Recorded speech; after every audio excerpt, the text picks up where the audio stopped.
bouncing back. Yeah, I'm bouncing back. I keep coming back. I can't hold it back.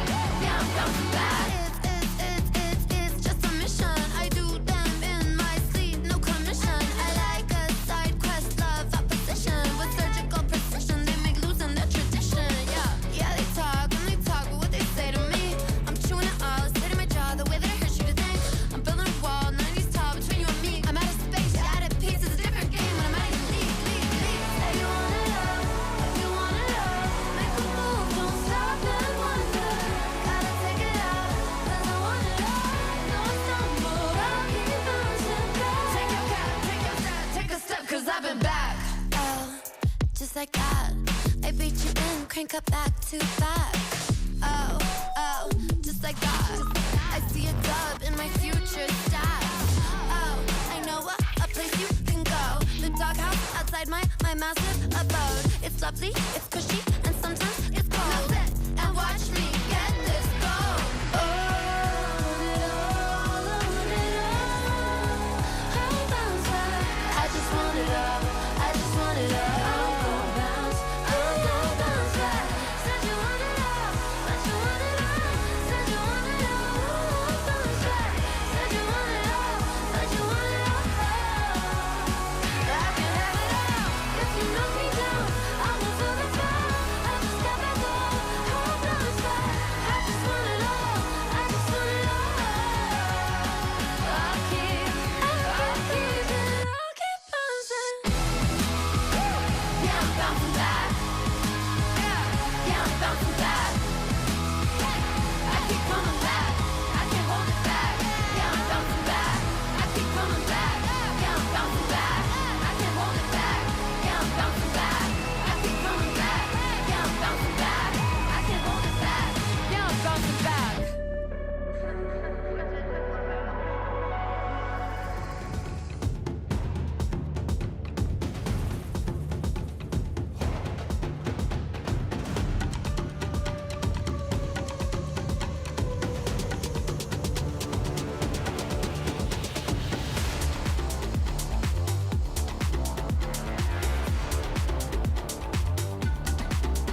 FNCS, it's day 2 of our Major 1 heats. I'm Frankie Ward. I am back in the hot seat. And my word, 11-2K did such a fantastic job of hosting yesterday that I nearly threw in the towel and I said, you guys don't need me anymore. However, I do have childcare and a mortgage to pay for. So thank you, Levin, for moving into commentary for tonight. And moving onto the desk, we have Mini Miner and, of course, Takata. Takata, what was your favourite moment from yesterday's heat? Favorite moment was Thomas Qual in game 1, not gonna lie. I mean, I was talking to you guys about this in our rehearsal, that it was great to see Thomas just qualify in the first golden ticket, taking that victory royale, just qualifying to the final, no drama, and just safely through Mini Miner, which is what we want for him. Yeah, I mean, first place in the play-ins, first place in game number 1. Is he the best player in Europe right now? Who knows? But a great performance from them. Another team that I want to mention from yesterday as well, Marius solo clutch. What a performance that was as well. So many highlights yesterday. Hopefully we have more today. Yeah, and Takata, if you just duck your head down slightly. Are we calling this the Cube of Doom? Because of what happened on the NA broadcast. On NA Central yesterday, you had players, yes, I'm going to qual consistency. I just need one more placement point. What's that, Norm? Oh! Literally. Day 1 of FNCS, and we're already being served up goodness like that. So there's plenty more to come. And there's plenty more to come from FNCS on LAN as well. We've got our first ever Major 1 Summit. It's happening on May 30th and 31st at the PSD Bank Dome in Dusseldorf. Tickets are available. And we've got some players in the lobby tonight who are desperately hoping they can make it, Mini Miner. And one of those players is basically part of the furniture here at FNCS. It's Yanis. Yeah, German Fortnite as a whole, including Janice, has sort of, been around the block for a very long time. Lots of German players have so much experience in the major and grand finals. It's almost fitting that we have a LAN in Germany here at the end of May. I mean, looking at Janice, the most amount of FNCS finals in Germany. He's had so much success over the years, winning Chapter 3 Season 3 with the Deal, winning Chapter 2 Season 5 with Hen and Chapix, and then all the way back in the Invitational, the Solo Invitational in Chapter 2. He has been around the block for so long, and even, or more fittingly, I suppose, Takata, looking at the bottom of that list, Flixie, one of the newcomers to the scene, also a really popping off German player at the moment. Yeah, I mean, despite having the least amount of finals appearances, I would say in 2025, Flixie was the best performing German player, treed up with Vico and Venno. So, finals appearances isn't everything. Well, let's talk about Yanis and Reason, because I feel like Reason is the sweetheart of Germany. The fans absolutely love him, but I don't think he loved his season last year, and neither did Yanis, Mini Miner. Yeah, I just spoke about how Yanis was so experienced and won so much, but that was ages ago. Look at what's been happening last year for Yanis. Not as great of a year as he would expect. Of course, this was in trios, 15th and 27th. But then looking back to duos, he actually left off in a really good spot. He played with Pixie in Chapter 5 Season 3. And if you remember back in that time, they actually got 2nd after day 1 and got 8th overall, and even got 15th at Global Championships as well. So they left the duos off in terms of Yanis in a really good spot. And Reason seemed to pop off in trios. Well, they're not the only duos from Germany who'll be in the lobby tonight. So let's head over to 11-2K and Taco to hear who they're repping from Deutschland. Mike, I've enjoyed the analyst role, the hosting role, a bit of casting as well. All you viewing partyers, I'm coming for your role next, don't you worry. Look, when it comes to German Fortnite in this lobby, they make great points, Taco, about the talent that we have here available to potentially showcase what they can do, and I'm looking at Khan and Faded especially as one of those teams. Yeah, and especially when you factor in that for this heat in particular, they're going to be receiving a little bit of extra help from the coaching perspective. I mean, knowing that Shark and Teeny are going to be able to play a little bit of influence towards their newfound strategies coming into Wonky Land, I think that's definitely going to play a very big part, because who better to get the advice from than those two? Absolutely, and look, they're not the only ones, right? I think you can look at Kidua and Trexa as, again, two just very experienced European Fortnite players who, again, when you look at this lobby, you'd expect them to be able to, find a way to traverse their way through and secure a spot for finals. It's not going to be easy for them, sort of landing over in that northeast area of the map, but definitely one that they will have extra motivation to try and achieve, especially with an opportunity to play in front of home fans. Yeah, and I can never factor them out, especially given that we saw Yapko Panzer. They just squeaked through in yesterday's competition, coming from a very similar area of the map. So anything goes when it comes to this competition, and I think we have a lot of exciting things to look forward to. But for right now, we'll kick it back over to Frankie. Thank you so much, guys. I could not agree more. And if you're watching this, you haven't got your tickets for the Major One Summit yet, please come and join us. We're very nice, we don't bite, and the fans are fabulous, and the players are going to be on fire. That is the Frankie Ward guarantee, if you don't mind me, 11-2K, nicking that one from you. Let's talk about Vanya and Wox, though, because I'm very excited for this duo, Takata. These are two individuals who are known to perform. They've got a great track record behind them, and they're currently uncontested at Latte Landing. Yeah, it's going to be interesting. I mean, looking back at the Div Cups this season, they got 4th week 1, 21st week 2. So I'm honestly quite curious to what their play style is looking like, Minnie. Yeah, well, of course, in this season, remember, we have a new surge sort of mechanic in the game. So it goes down to net surge, which means taking little damage is super important, as well as these new shotguns in the game. It's so easy to take so much damage. And that's why here, Takata, they're actually skipping the mid game, and they do that all starting from their drop spot at Latte Landing. Right, so obviously vending machines are quite important, and for that you need gold. So at Latte, they're able to get more than enough to get this Flowberry Mist as well as overdrive grenades, and they're using that combined with one of the 2 super pads on the map that actually launch you 378 meters into the sky, and you can see how far that actually takes you, Minnie.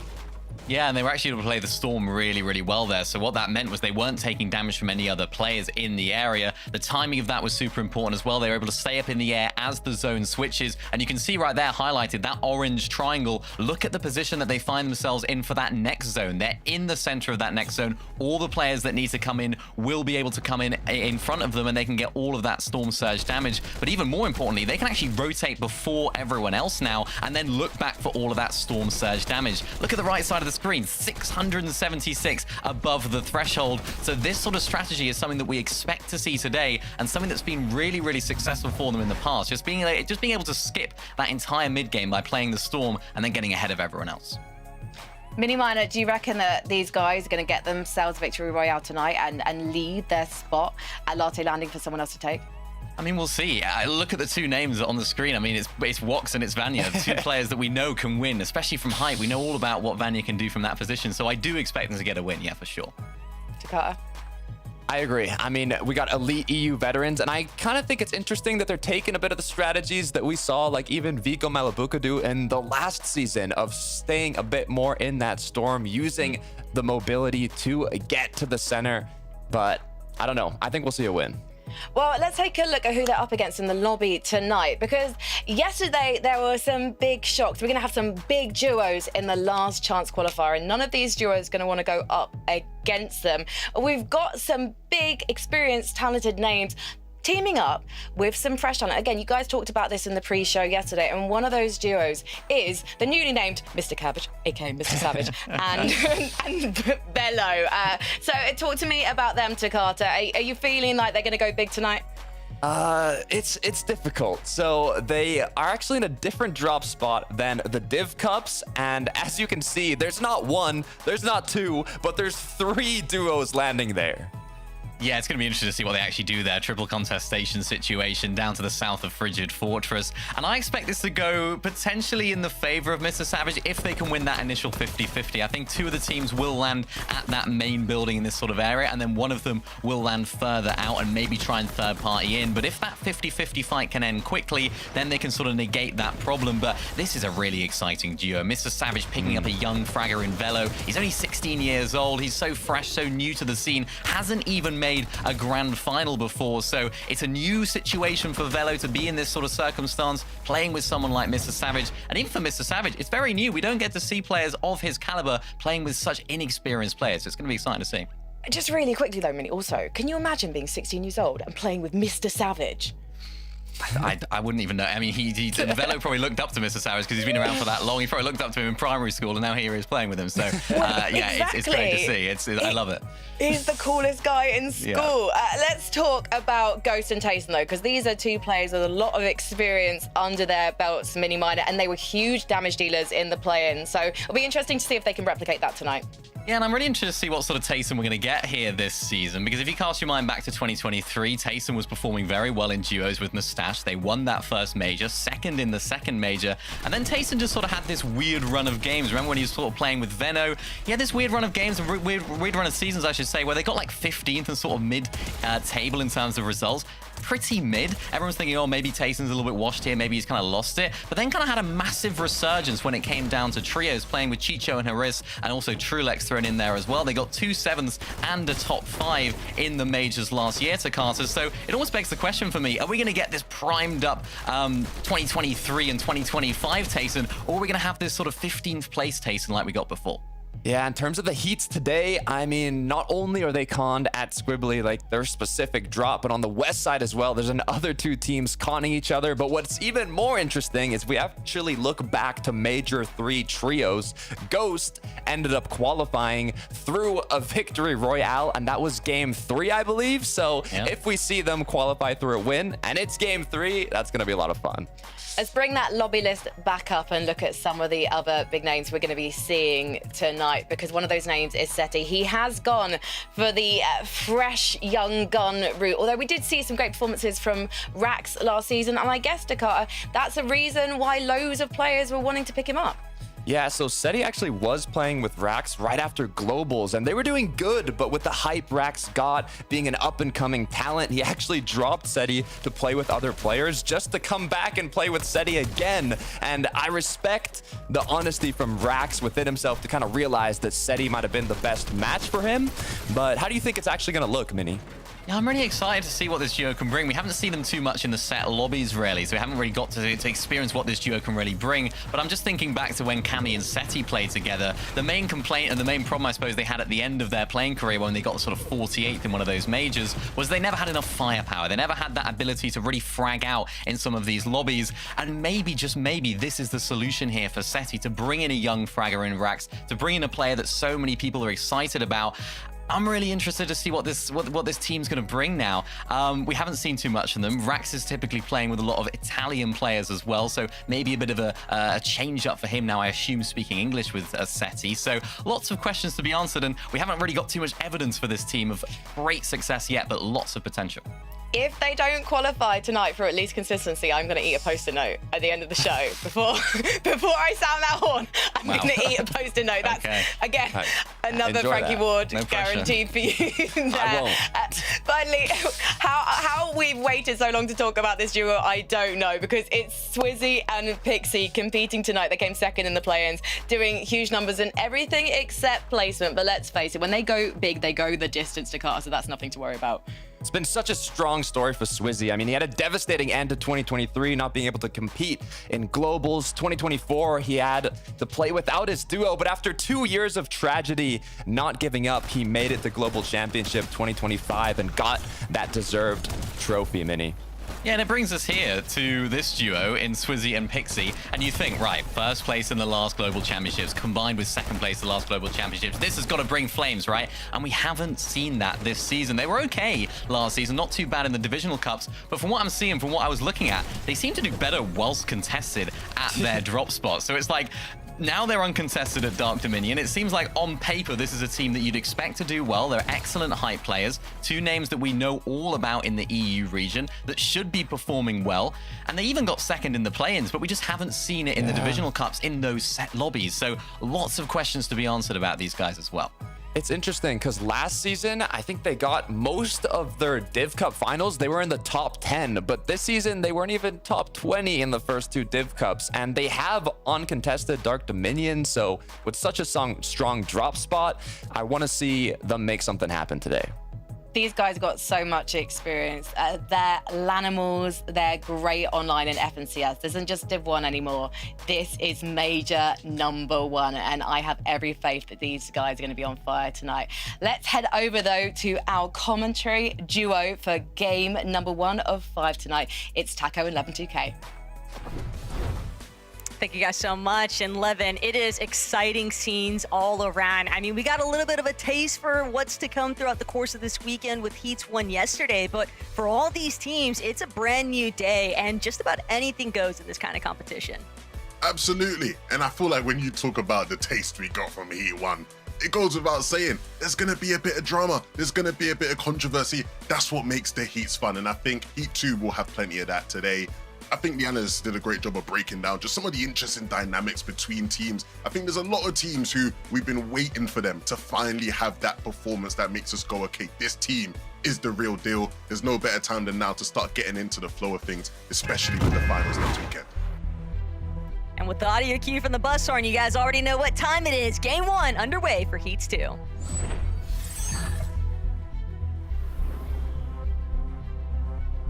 Rolling into this one very early on. The scene has somewhat been set, but the standard, I think, has very much ample opportunity to rise here today, Levin, because everybody's trying to stake their claim for that battle bus in the finals. Adapter gonna get the slide off, Go's gonna go down. It's all up to Tayson now to try and clutch this one out. And Tayson even exchanged, but he's just so hurt. He's just too low. And Adapted, he'll get the siphon off of the finish now, but it's a full wipeout here in game 1. Xeri, Adapted, they fought out, and Squibbly Shores is all theirs. That really feels like a dagger to my chest, especially when it comes to, you know, Levin2K commentating Tayson in EU FNCSs. It's been a combination I've always enjoyed throughout my career, and so it's never a great look to see them struggling, but 4 more games to try and come back. We were anticipating that off-spawn fight a lot before, and to see it so quickly like that is definitely a rough start. Throughout the rest of the lobby though, plenty more shaping up, plenty more fighting to come, Taka. I think what also makes the fights over towards Frigid Fortress a little bit more interesting is just knowing for the teams landing here that technically speaking, with Vika Malabuka having to play through Last Chance Qualifier, there is a real opportunity for whoever might qual through today. If it's one of these teams from Frigid, they might have that all to themselves. You never know what can happen next. And so I think for Clapsy and Keel, they really want to lock in for this. It's good to see Velo and Mr. Savage already off to an active start. Velo being trusted here to be that missing piece in the puzzle to allow us all to be able to get to watch Mr. Savage back at Alan in 2026. And like you said, there's going to be plenty of action taking place here in that Frigid Fortress area. Noah Riley and Reason, one of the newer combinations. I say newer combinations, but it is a very old combination when it comes to EU history. Both players looking to try and get back to their best form. Things looking a little bit scary right now for Savage fans. They are much lower in the HP department than what they would like to be, and that's going to force them to kind of come to a little bit of a pause now before they choose to redirect. But scenes are shifting elsewhere across the map. Misha and Cora. Misha having already witnessed teeny success in yesterday's competition. I mean, former teammates, but now they were not expecting this from Ghosty and Glove, but the lurk has been a total whiff out. Those kinds of shots you need to connect, and now the opportunity, it's just been completely spoiled. Cora, Misha, they'll have plenty of chance to recover here. Yeah, best case scenario for them to get out unscathed. Again, when you're looking for lurk plays like that, ultimately, you know, you're relying on your element of surprise, but it means nothing if you can't really connect. And so, a learning lesson there. Kira and Apple, not as hectic of an early game for them here at Four Fields.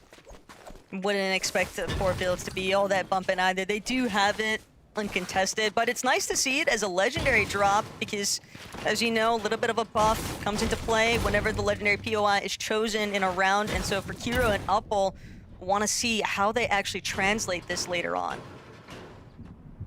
Yeah, I think the key thing is, again, when you're a team like them with as much experience as they have, you want to be in and out of the heat stage as quickly as possible, right? Make the games count where you get the favorable zones, you get the favorable loot, and leave it to the rest of the lobby to deal with whatever comes next. Vanya and Wox, a team who I think will be wishing that they would have had a better start to the year. When you look at how competition has been for them throughout divisional cups, it's not been as successful. Things have started to improve as we headed into this season. And I think now the biggest test they would have faced together as a duo. They're not the only ones, though, that I think are really trying to sort of prove themselves after a bit of a shaky start. One thing that does make me relatively optimistic, though, for Seti and Rax, who have been in a rather similar position, is the fact of knowing that Rax has known internet issues leading all throughout the offseason and the divisional cups that he experienced. I mean, he was quite literally streaming from a hotspot, right? So I do believe that word on the streets is that Rax has gotten a little bit more of a stabilized internet situation, which I think could bode relatively well for him and Seti in today's competition. Absolutely. I mean, again, the games are finite. We only have the 5, and so you don't want to be in a situation where maybe you have 1 or 2 that you aren't at your optimal performance level for whatever the reason.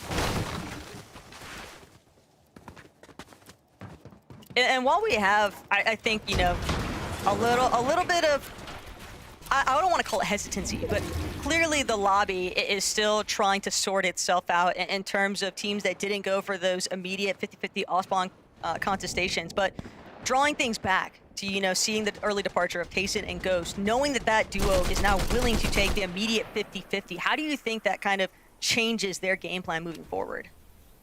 Well, I think ultimately, you know, they've had a lot of off-spawn fights this season, right? And so it comes down to trusting in the preparation you've done.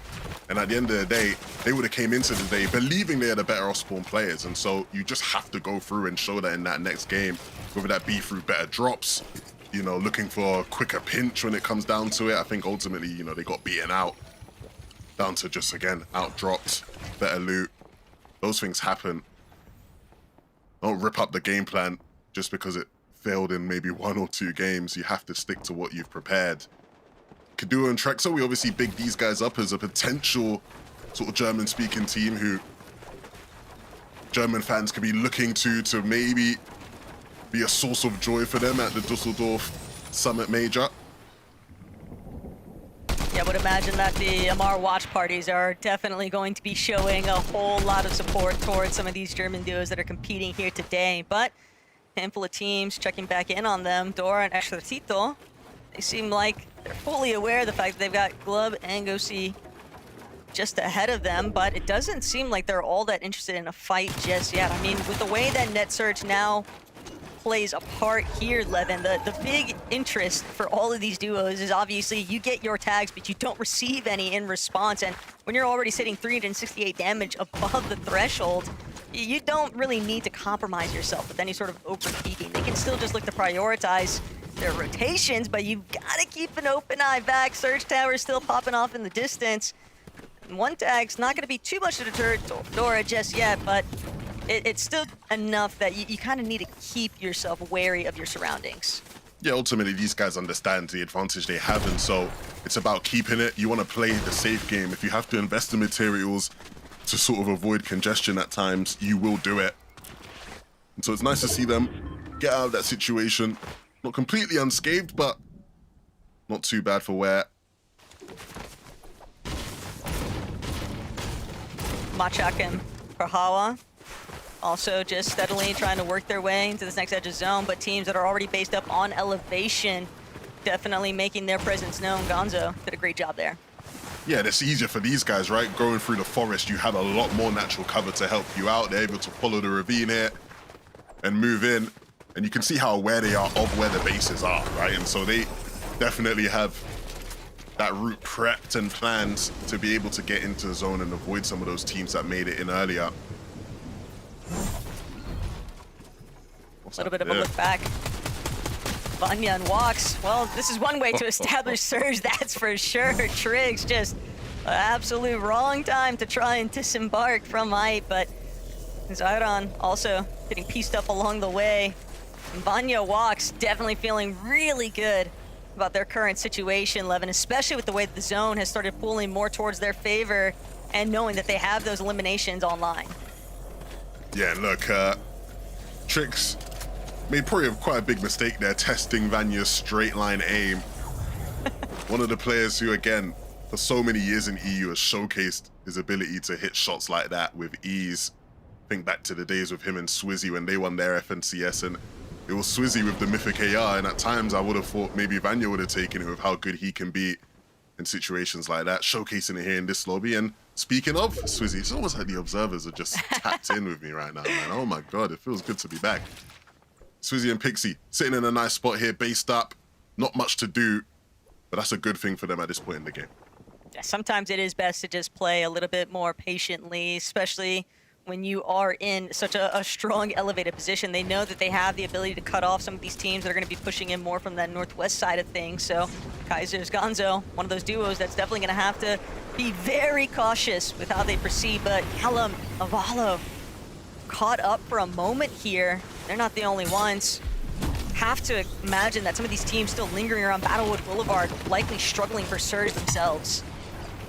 Yeah, I mean, we've obviously seen such a big evolution in Storm play over the years, and especially in recent seasons. We've just come from a season where there was plenty of people actively trying to play in Storm, and so it's become a much more viable strategy, one that more players are looking to execute on. But like you said, a lot of those players will be in situations where they are actually struggling for Surge, and so maybe not better off being in the Storm at the moment.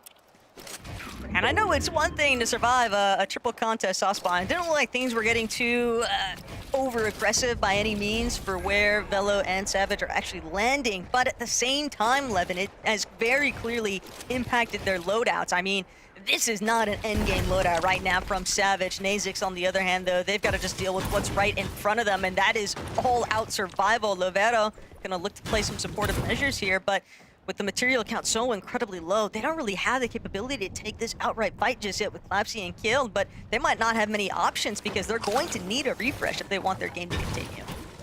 Yeah, ultimately, desperation has to start to kick in, and so you see Nazix here, he's looking to force the issue, right? He's trying to claim space, try to get aggressive, try and force a mistake from Clapsy. And while he does that, they're gonna actively look to keep a hold of the great standing they have. And as long as they don't make too many mistakes here, they do have control of the situation, even though they're playing quite defensively, making more space and maybe investing a bit too much into things. Clapsy with a bit of panic potentially. Nazix, though, not able to close much distance at all right now. I think Clapsy also wanted to make sure he didn't get cut off while he left Kel to just take over from a separate angle. For a moment, it looked like Lovera and Nazix were setting up a really nice pincer onto Clapsy, but instead 180 one more time. And it's even worse still knowing that they were already below so much on Surge. Meanwhile, Clapsy, 783 above, and the only pressure they're experiencing right now is to make sure they don't go down too soon, but Lovero and Nazix, the desperation is taking over. They're just trying to jump into whatever box they can find, now getting ticked away with Surge entirely. Is Clapsy just looking for the finishing blows, and he'll find it onto Nazix. And Lovero, just a nice, clean shutdown. That's exactly what they needed. Yeah, and ultimately, I think they just missed their window of opportunity, right? There was a moment where you highlighted there was a potential for the pinch, and they didn't capitalize. They allowed the other team to regroup, and it sends them right back to the lobby as a result of it. More fighting to be done, though. We're seeing here still players down on Surge, and Janice has to make sure he's not on the receiving end of a hungry duo. He needs damage dealt himself now after taking a bit too much there. Oh no, what's happened to Vanya and Vox though? Vanya, all by his lonesome, Swizzy and Pixie. Friends to enemies, it's not personal, it's business on the Fortnite battlefield here though, Levin, but Pixie and Swizzy are going to be an absolute menace right now for Vanya to deal with, and it does seem like he's kind of scurried away for the time being, but surely Swizzy, Pixie, they know he's hurt, they know they've got him rather isolated, and there's only so many places left for him to run. Yeah, and ultimately, as difficult as it may be now, Vanya, he's got to take a stronger stance. And you see him trying to reclaim space. Swizzy and Pixie, when they're at their best, it's like a grizzly bear, man. You don't want to start limping in front of the bear. It's only going to keep hunting you down. And so for now, he'll have to figure out just how he's going to move through this game without Wox. And you see him trying to, again, focus attention elsewhere onto Zuma and Ned's duo. Deep in the storm, though, Sheetan and Janice finding a way to get out of their Surge troubles. Kido and Trexer can't say the same, though. They are getting absolutely lobbied right now. Savage and Bello similarly trying to duke it out for their lives, and they will come out on top, but they're still below in terms of the overall damage threshold. They're going to have to continue forcing this fight. Kido, Trexer, they're so incredibly injured, but it's not like Savage and Bello have the same insight that we do. They need to try and find a way to capitalize on this opportunity. Trexer and Kido have absolutely no way to heal, and with the Surge just continuously battering away at Bello's HP, Savage's HP, they have to act now. Yeah, time is ticking. It really isn't in their favor. But the one benefit they do have is they're in a position where teams will start to rotate in towards that side of the zone. And so you see Savage looking, he's taking shots at a team that's already based up. He needs to wait for the teams to start running in. And you can see they start spotting them there. Maybe not the most optimal elevation to get angles, right? You see there's not much, but there are players starting to run into zone and they just can't really get their eyesight on them. Still gonna look again. Another edit opened to just try find that window of opportunity. But what they're going to need is to secure some body loot on top of everything else. Kaiser's, Gonzo, Trexer, Kiduo also applying a little bit of pressure here. But they've got to be so cautious of how they actually make those edits, because one tag and that could spell the end of them too. Bello and Mr. Savage, meanwhile, still hanging out underneath. And just like you mentioned, they're just waiting for those teams to push in. Yes, really unfortunate they have Trex and Kido above them, but they don't realize how low they are, right? Otherwise, in that situation, you want to build up there. Just give yourself better vision of the lobby. And unfortunately, there is just a team there on very low HP above them. Now they're stuck on low HP as well as they continue to tick away. And so again, the issue's for Savage is going to try jump in the box, and it's not going to work for him. He will fall, not without getting a bit of damage dealt though, but it's not enough for Velo to stay in it. Two fan favorites going down. And once again, the difficulties of Surge in this meta, Taco. No one is really giving any sort of wiggle room either. Trexer, Kiduo, they've realized though that this is their time to begin trying to elevate themselves too. Yeah, I don't know what the play is for these guys here. With such low HP, you really just have to cross your fingers and hope you get a gift from the Fortnite gods right now and just have a player fall into your box. They don't have a foot to stand on here. Oh my goodness, they're gonna go for the pickaxe plate. He's trying to do what he can, but the Trexer, he might even be better off coming off of the revive if he's actually successful. Have more HP than what he was working with originally, but this is absolute worst case scenario right now for Trexer and Kiduo. Every single step they make could just very well be their last, but no, Riley, a couple of tags, maybe sent his way. Kiduo still on only 5 HP. Trexer down to his last 14 builds, and finally the rest of the lobby starting to look back at some of these late arrivals into zone, and Trexer, Kiduo, they can't stand the heat. They will finally hit the end of lobby 1. Yeah, and I think that one went just how most people would have expected it to. Reason. All right, Reason. He still got it. Can't ever really count Reason out. He always finds a way.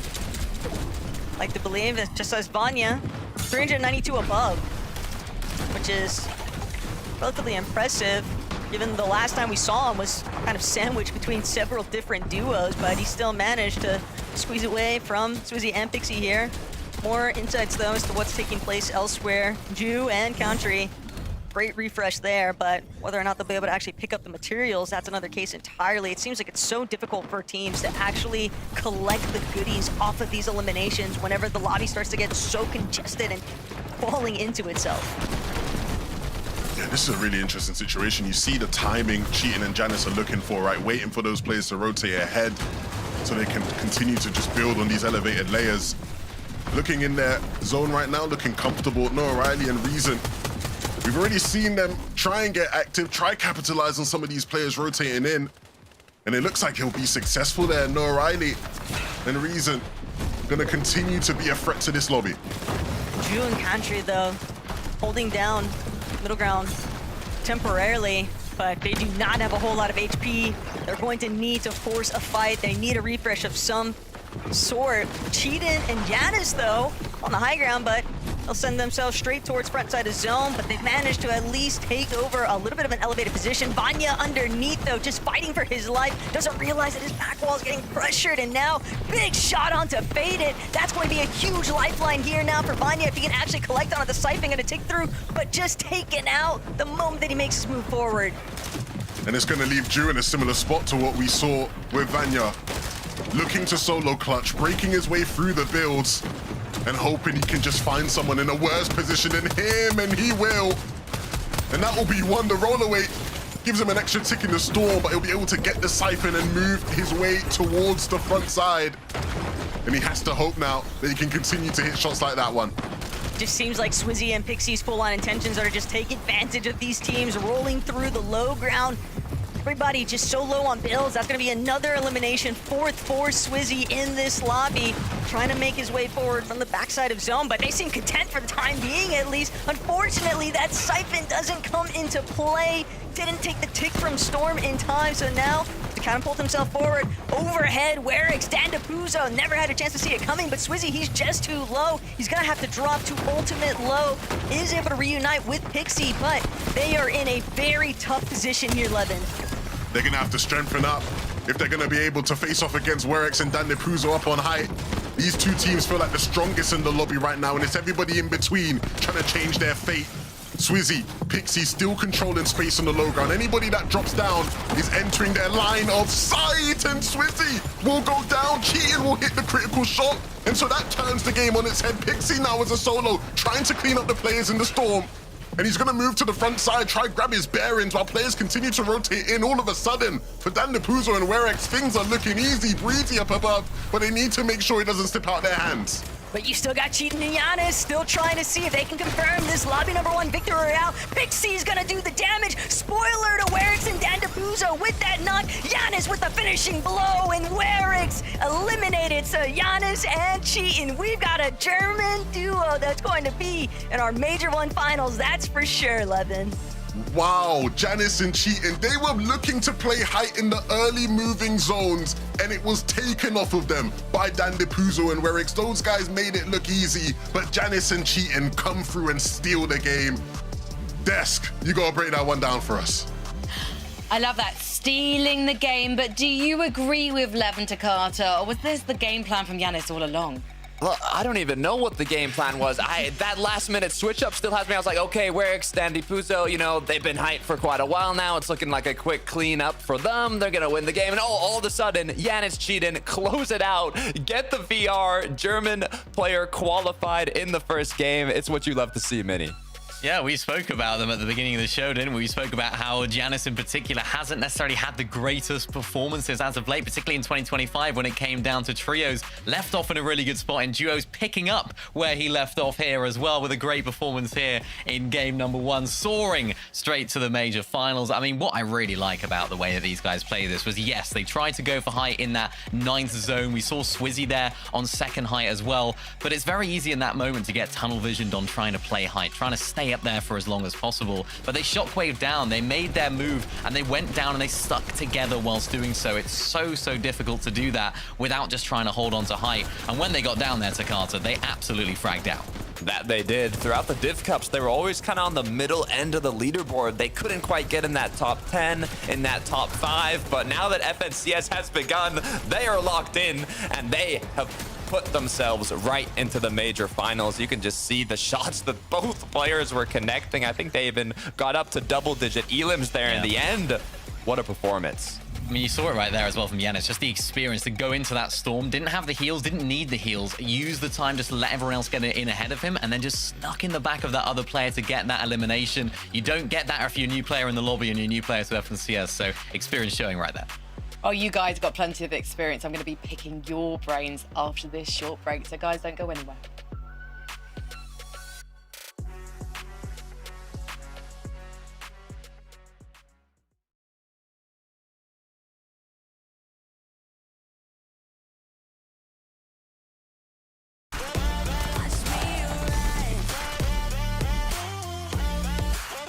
Watch me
welcome back to FNCS. If you've just joined us, unfortunately, you missed a banging game one, but don't worry, we've still got 4 more to come your way. And Janice and Cheating picked up the first victory royale, which means they have already qualified for the Major 1 final. So if you're fans of the guys, you won't see them again tonight, but you will see them next weekend. Now, let's talk about another German player, because Reason and Noah Riley, Takata, based on the eye test from that first game, are you feeling like Reason's now found his perfect duo match? Oh, it's a good question, and it's an interesting one, because, I mean, Reason in 2024, they were the best German duo. Reason of a deal, 7th, 4th, 5th in the majors. Starting this year, didn't quite work out. Ever since then, Reason's been switching up players, trying to find his perfect match. Ended up with Noah for the play-ins, and now, you know, they're off to a pretty solid start. They had height for a little bit. They couldn't quite close it out, but overall, I'm actually quite happy with it, how it started off, Minnie. Yeah, not bad at all from these guys, you know, sitting in a decent spot on the leaderboard so far.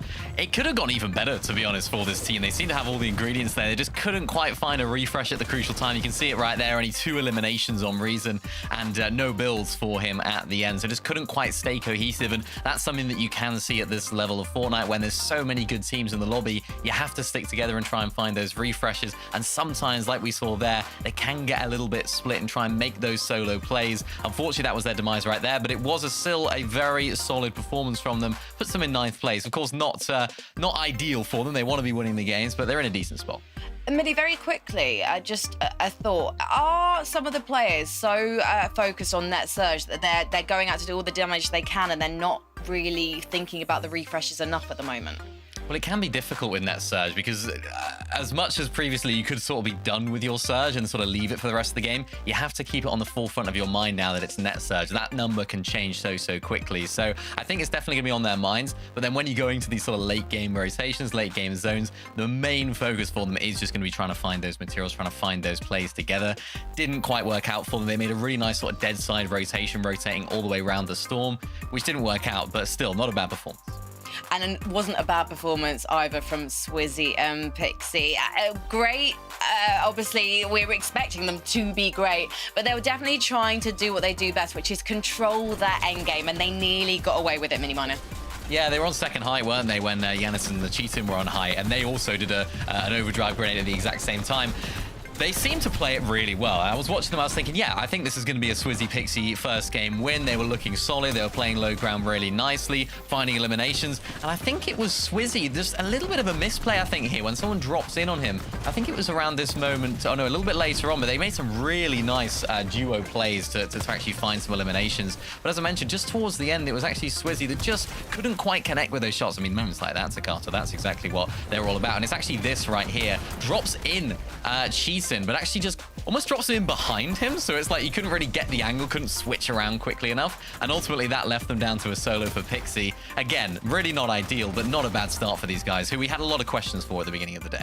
No, 100%. I mean, Swizzy Pixie have been playing together since the start of the year. So they haven't been switching up teams like a lot of the other duos competing today. And I mean, Swizzy coming from being a global champion, the expectations were high. Both of his, teammates from the trio haven't made it, but hopefully in last chance, they can make something happen. Either way, I mean, seeing that they have a very strong drop spot, some of the performances in the first 2 Div Cups of this season weren't quite up to expectations, so I'm glad to see them doing well in FNCS. Let's take another look at the leaderboard. Just a reminder for everyone watching, now that we switched back to Duos tonight, we're looking at the 10 Duos who are going to qualify on consistency, and then the 5 Duos who are going to qualify with a victory royale, or as I always call it, a golden ticket. So right now, the only duo to have done that is Cheatin and Yanis, but there are 4 more up for grabs in our remaining games. Dandy Puzo and Werex.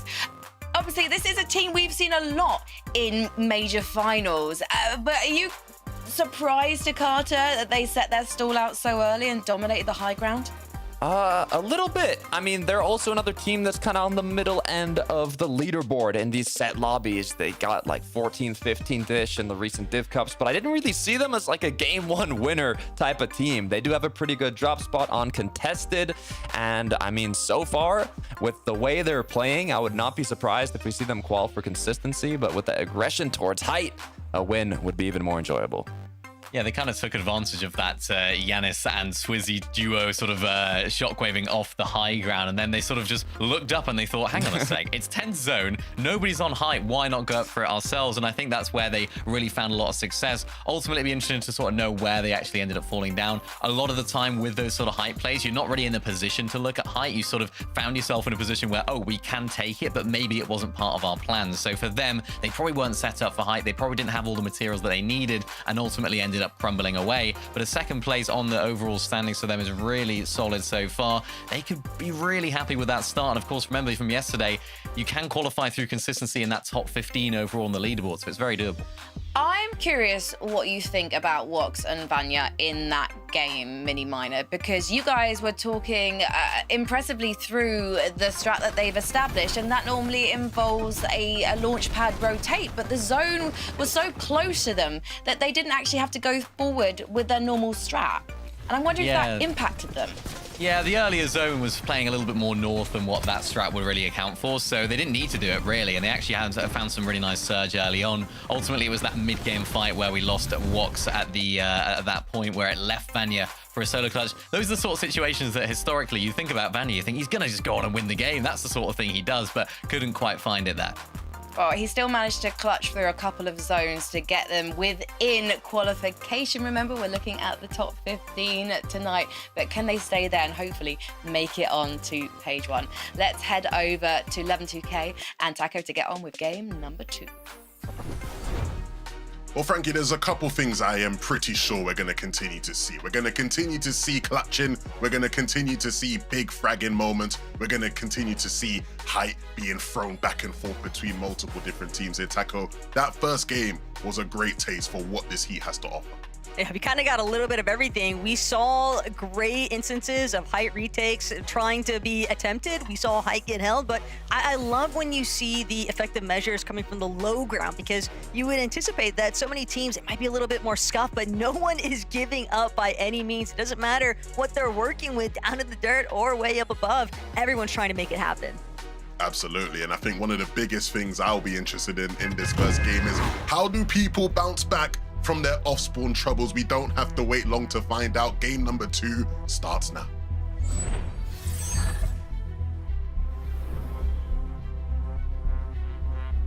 Waiting to see Squibbly Shores. And Levin, I know you're just as excited as I am, okay, man? Because we know game 1, Tayson Ghost did not get off to the best of starts, but this is that bounce back that you're hoping for. Absolutely.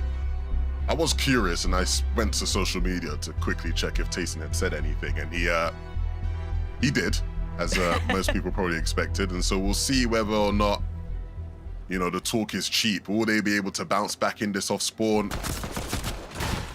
And right now, looking a bit shaky. I don't think they will, Taco. It is determined that they are not going to be participating in game 2. But now this kind of shifts things, right? Because you're headed into match number 3. You have no points, so the consistency element becomes a problem, and they're not the only team that has to worry about it either, with Savage being taken out. Velo gonna be sent running, and Velo, he might be able to farm just enough materials to cover for Mr. Savage, but no, not being given the chance. Just 2 separate angles, picking him apart. Velo nearly pulling it off, though. The response onto Masters, but it's just not enough. They've also been taken out of this lobby. Some big favorites, no longer participants. This is looking bad. It feels like any veteran EU player right now, the new young guns are coming for you. You know, you gotta hide. Again, you were talking about it when it comes to Tayson and Ghost, and this is now going to be a thing for Mr. Savage and Velo as things continue. Is again, when you have games like this where you get wiped out, the consistency element, again, it starts to maybe become out of reach. You have to start thinking, how do we just win a game and convert on what we have? And that extra bit of pressure, not everybody can handle that, Taco. I think we've learned that over the years here in competitive Fortnite. For sure. And I mean, I even draw back to that circumstance that Minnie had kind of highlighted earlier on the pre-show with, like, you know, instances of like Marius going for the solo clutch, finding the victory royales. And I do think that it is important for players to, not lose heart. And I think that some of these experienced veterans, they've definitely, it's not their first walk around the block, right? So they'll have opportunities, but it's about seizing them in the moment. And that's where it becomes really difficult. No, you're right. It's not their first time. Usually when I do something 25 times, I eventually become decent at it, So I'd like to think the same for these guys.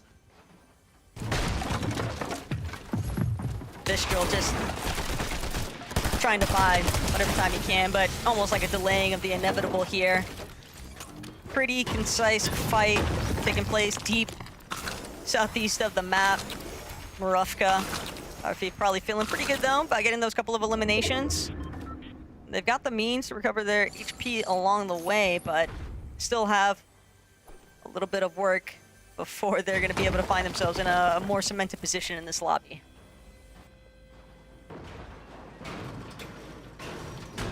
We started off last game seeing people go for sneaky plays and completely flop.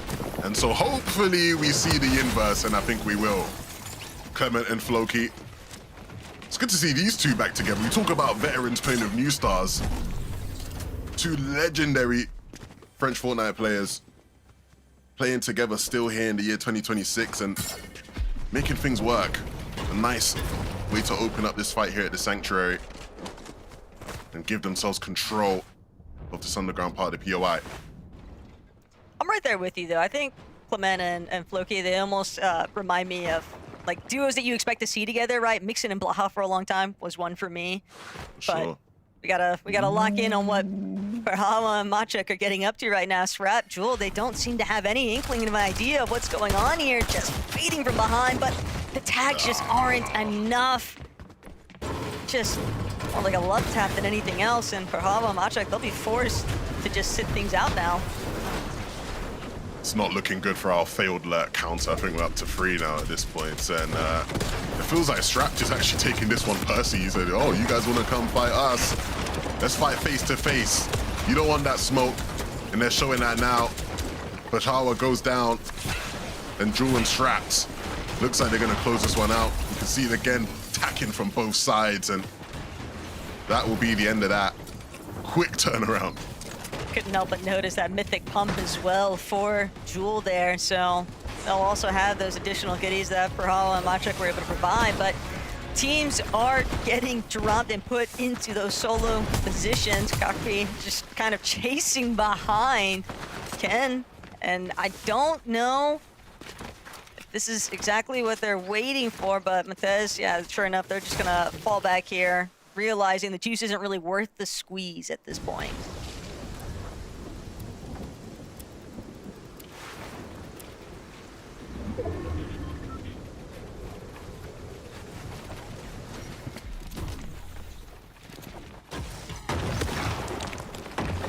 Frigid Fortress. Still heating up though.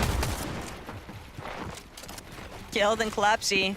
They had a good amount of success in the last lobby, but they've got to make sure that they keep the ball rolling with this one. Yeah, a bit of a rematch from the last game, and one that you could say is a bit more on even footing, right? When we saw Nazix look to take this fight before, they were just playing into Collapsy and Keld's hands. They had every advantage when it came to positioning, when it came to just the timing, HP, the amount of builds they had, and it looks like when both teams are on a bit more even footing, it isn't the same outcome just yet. I'm sure we'll continue to see those guys bump heads throughout the rest of this game. Definitely feels like one of those off-spawn instances where you're never going to expect both teams to kind of depart the POI.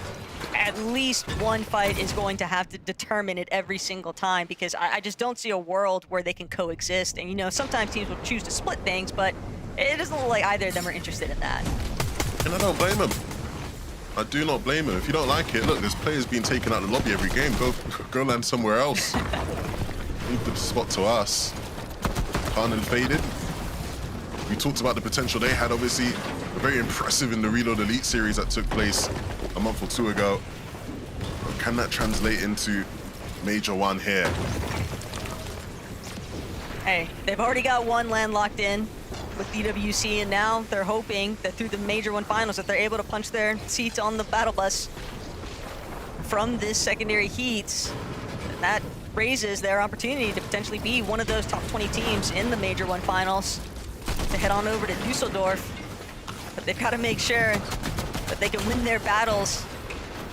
They find themselves a little bit of slight stalemate, but it's a war of attrition here. Khan and Faded likely in a driver's seat here. Yeah, and look, when you look at the fight they're taking, I think it was the analyst who mentioned them being coached by Teeny and Shark today. And that's the kind of fight we see those two in this area of the map quite a bit. Used to seeing them close out the fights maybe, but still time to do it. They're going to continue to chase them down. They know exactly where they are, Taco. Bit of an escape artist there. Or does he? He had no idea. Just like that, Khan's gonna have to take a moment to pause here. Faded thought that he was going to get a return shot, but instead, Waren just continuing to push back. Finally, Khan will be able to finish what they started, but that's just one half of the puzzle. They still need to deal with Wuka at some point, but for right now, at least Khan and Faded are able to come out with one elimination there. You gotta be more vigilant than that. You see the mist there. There's no player to be found. At least check where the mist was, right? Like, at least look at the tree stuff. And they take a bit too much damage there. That's gonna cost them in the long run when it comes to keeping their net surge in check. My, oh my. Look, these things happen. We'll give them the benefit of their doubt. They're still warming into this lobby. How much do you think the early lobby shakes might play a part? I mean, all these teams had the opportunity to kind of witness what was taking place throughout yesterday's matches. And so, do you think that that would help settle their nerves a bit heading into today's competition? Yeah, I definitely think that plays a part. I think, you know, anyone that plays Fortnite tournaments knows, you know, there's different types of players. There's players who, you know, they don't even need the warm-up, jump straight into game one, they're feeling it. There's others who almost get a bit fatigued by the end of the tournament and start to play worse. I'm definitely the first type, you know. Get me in the first couple games, I'm primed, shots are flying. By the end of the tournament, just hope my teammates doing enough to keep us in it. Callum just trying to stay in this one. Fold and Peshka, though, just applying so much steady, consistent pressure, and they will be able to seal the deal here. Callum has been eliminated, so now Cole, Peshka, got a ways to go, though, from Battlewood Boulevard. Great shot, right? It was a tight window to hit it, but connected clearly, and of course with this shotgun, you're always going to be hitting big. So now they'll be able to move on out of Battlewood. We obviously saw a lot more scrapping in Battlewood in that first game. Bit less busy here in game two. Seems like some teams are also just coming to more concise conclusions as well. Clement, Floki, though. Another team sort of trying to possibly take over their position here at New Sanctuary, but Clement a little bit more preoccupied with trying to keep tabs on where Kilva is actually moving through. This could be a great opportunity to try and get some additional surge damage, but when you're already sitting at 737 above the threshold, you're not feeling too pressed about finding those extra tags. I think the key thing for these guys is, again, it's just they understand their opponent is weakened, right? And so, you know, it's a solo lurking about somewhere. And so you're going to try and play for it, especially because the latter of the situation means you might get shot in the back. So they'll be patient. Not able to be too slow here. There is that team beneath them. Clement will be aware, see the footsteps lurking about. Not only that, but I'd imagine that Clement and Floki would probably want to retake over that control of the vending machines too, because it does just give them better opportunity to kind of sit things out in Storm without having to worry about those later rotations. Clapsy, though, failed lurk. Does that count as a failed lurk number 4 if you're just spotted by somebody else entirely? Yeah, we're adding that to the list. Put that one on the counter. That is a tough pill to swallow, though, for Clapsy and Kel there. I think that they may have been relatively successful otherwise, but Specs and Miruz still under a little bit of duress here. Splapsy, his cover's already been blown. He's 498 below on Surge, so he doesn't have a choice. He's going to have to get active because they don't have the heals to work with to try and deal with both the Surge tags and the lobby pressure. You don't want to have to use everything at your disposal just to survive these Surge tags, essentially. So they need to find a way in where Miruz and Specs are located. And Miruz and Specs are playing that really well, right? They know this team's desperate for Surge. Don't allow them to get a pinch. Don't allow them to isolate a 1v1 or a 2v1. And so both of them staying in the same box, holding both of the players off from the same angle. And again, it just leaves these guys in the exact same position, in even a worse position now. And ultimately, the next time around they decide to try and force the fight, it's going to just be an even better setup for Miruz to try and capitalize. And so, really well played from those two. We're also don't like what I'm witnessing... seeing on the second side of the screen, though. Yeah, this don't look too good. Just two separate players dealing with their own battles here. Pixie as a solo, though, in comparison to Clapsy and Killed, but 82 below. He's at least got those two pizzas to work with and can maybe look to find some tags on the players trickling in. Killed actually going to be one of the first ones in his sights, but he's just not able to connect just yet. Still sitting 67, now 59 below. There is a chance that the lobby might just bail him out, but you'd rather have your own fate under your own control here, Levin. Yeah, I think that's the problem we saw a lot in game one, and we're seeing it here in game two as well. A lot of people just don't have their faith. Clapsy, at a certain point, brother, the lurk plays just ain't paying off for you. Like, we gotta switch it up, my friend. We gotta just jump straight in the box. None of this lurking stuff. Everybody's spotting you out.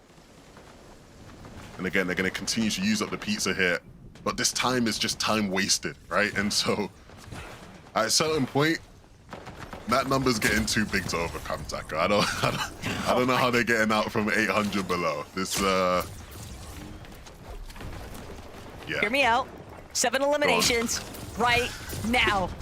Clapsy goes ballistic. But no, realistically, I think Pixie's got the best opportunities, still sitting 79 below, gets some damage, but also takes him in return. But now this is where Pixie can go nuclear, finds one, finds 2 eliminations, and that is going to be his bailout, but he's still just sitting 22 above, and because he has to heal, he doesn't get the chance to actually take more shots towards teams rotating elsewhere. But Clapsy, I mean, he tried to be the hero, and instead it just turns completely 180 there for Clapsy and Killed.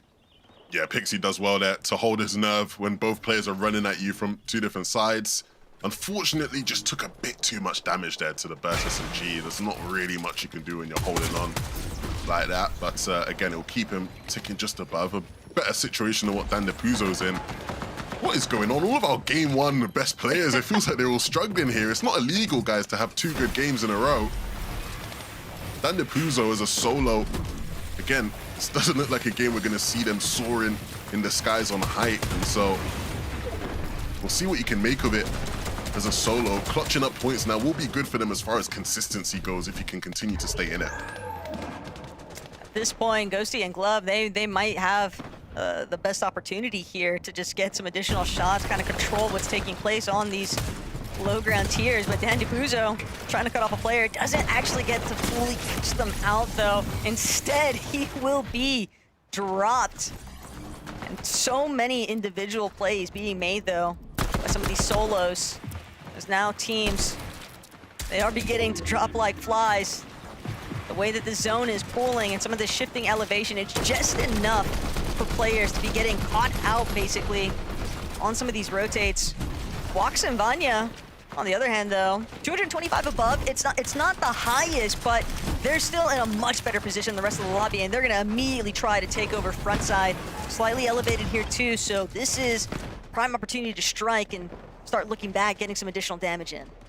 Absolutely. We saw just how effective Vanya could be solo in that first game.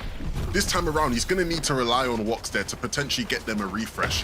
The materials are starting to look a bit on the lower side. And so if they can find one of these players who's fumbling around low on Surge, it will set them up to potentially sneak out of this lobby altogether in game 2. Kolb and Peshka have looked good so far, but they need to hold off from Kantry and Drew. These guys desperate to try and keep themselves above Surge, just below now, and burning through materials trying to stay in the safe zone.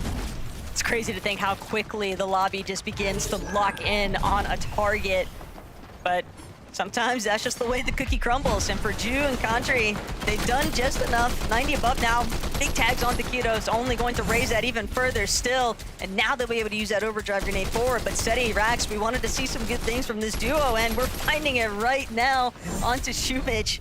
Great elimination there for Seti to continue boosting up their surge.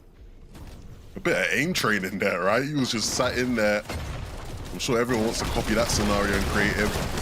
We'll see whether or not, though, that aim's going to continue to shine through. Pixie, you know the struggles you're going to have as a solo in this game with nothing but wood left and not much as far as healing goes. It's going to come down to one thing we know Pixie is very good with, and that is his shotgun. Can he jump in a box? Sees the opportunity, goes for the edit, players spraying through. Can't quite find the time in Pixie. It's the double-edged sword, right, of being in those wood builds. Another duo immediately recognizes the fact that this is a weakened solo, so they took their advantage where they could, and that's going to lead to that missed opportunity here. But no, Riley, Reason on low ground one more time. Just trying to pan around, head on a swivel type behavior. Just off each of them. Clemento, bit isolated. But no Riley Reason, they're still taking their time. They're playing through the backside. They're looking for some of these injured players, and they're gonna find Rax on the rotate. That is a nice little pickup if they can make it for those Siphon materials, because they're going to need it. Yeah, and they're coming off the back of that 6th place in game 1.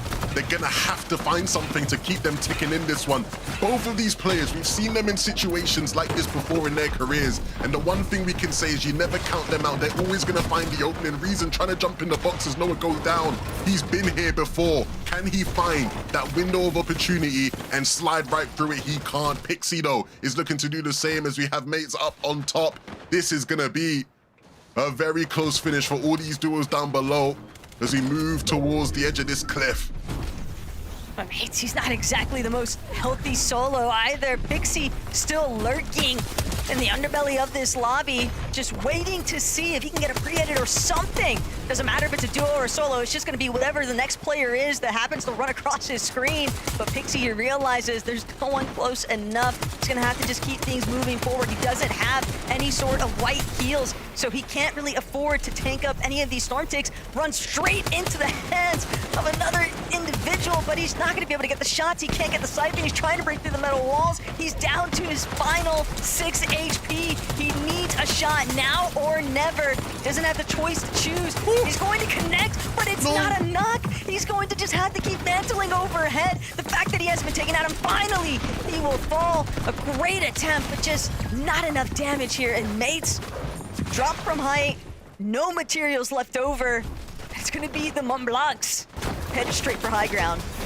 Yeah, they were setting up to take it, but I'm not too sure why. These guys don't have the materials to hold on. They're just gonna try and use their utility to hit some shots, and shots they'll need to hit. Scary and Sayas, they're looking to take their claim, but they also don't have the materials to hold on. Everybody in this lobby has to rely on just their aim and their shotguns to try and connect. Scary will finally pick up a siphon that will give him enough to continue to just hold on here and give themselves a second to heal.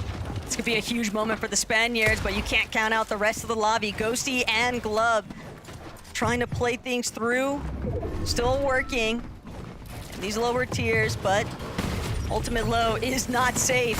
You have to anticipate that there's going to be somebody lurking on the other side of these walls eventually, as they continue to try to pickaxe their way through, keeping things moving forward.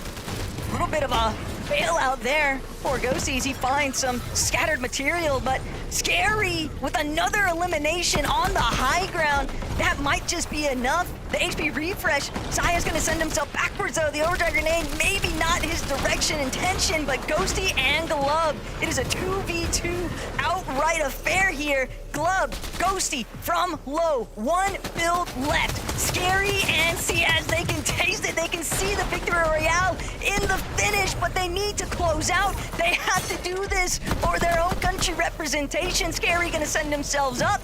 Ghosty and Glove still underneath, just waiting. They've got no materials left. It is going to come down to the aim trainer. Finally, Saya is gonna get some shots. Glove will be knocked. One more left to play, and the Spanish have done it. Saya's and Scary Sean, welcome to the Major 1 Grand Finals.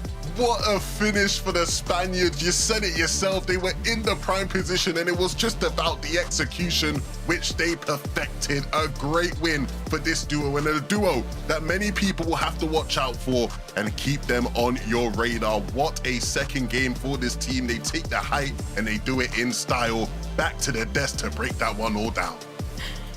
Well, first of all, before we break that victory down, to Carter, how do you feel to have Spanish representation in the Major 1 finals? No, you should have seen the smile on my face when they were in those final moments. I mean, these heats overall has had some of the most Spanish representation we've seen in a long time, and Scary Ciaz being one of the first, or if not the first, to qualify themselves now to the finals. It's what you love to see. Vamos, Scary Ciaz. I'm excited to see how they perform in the actual major finals.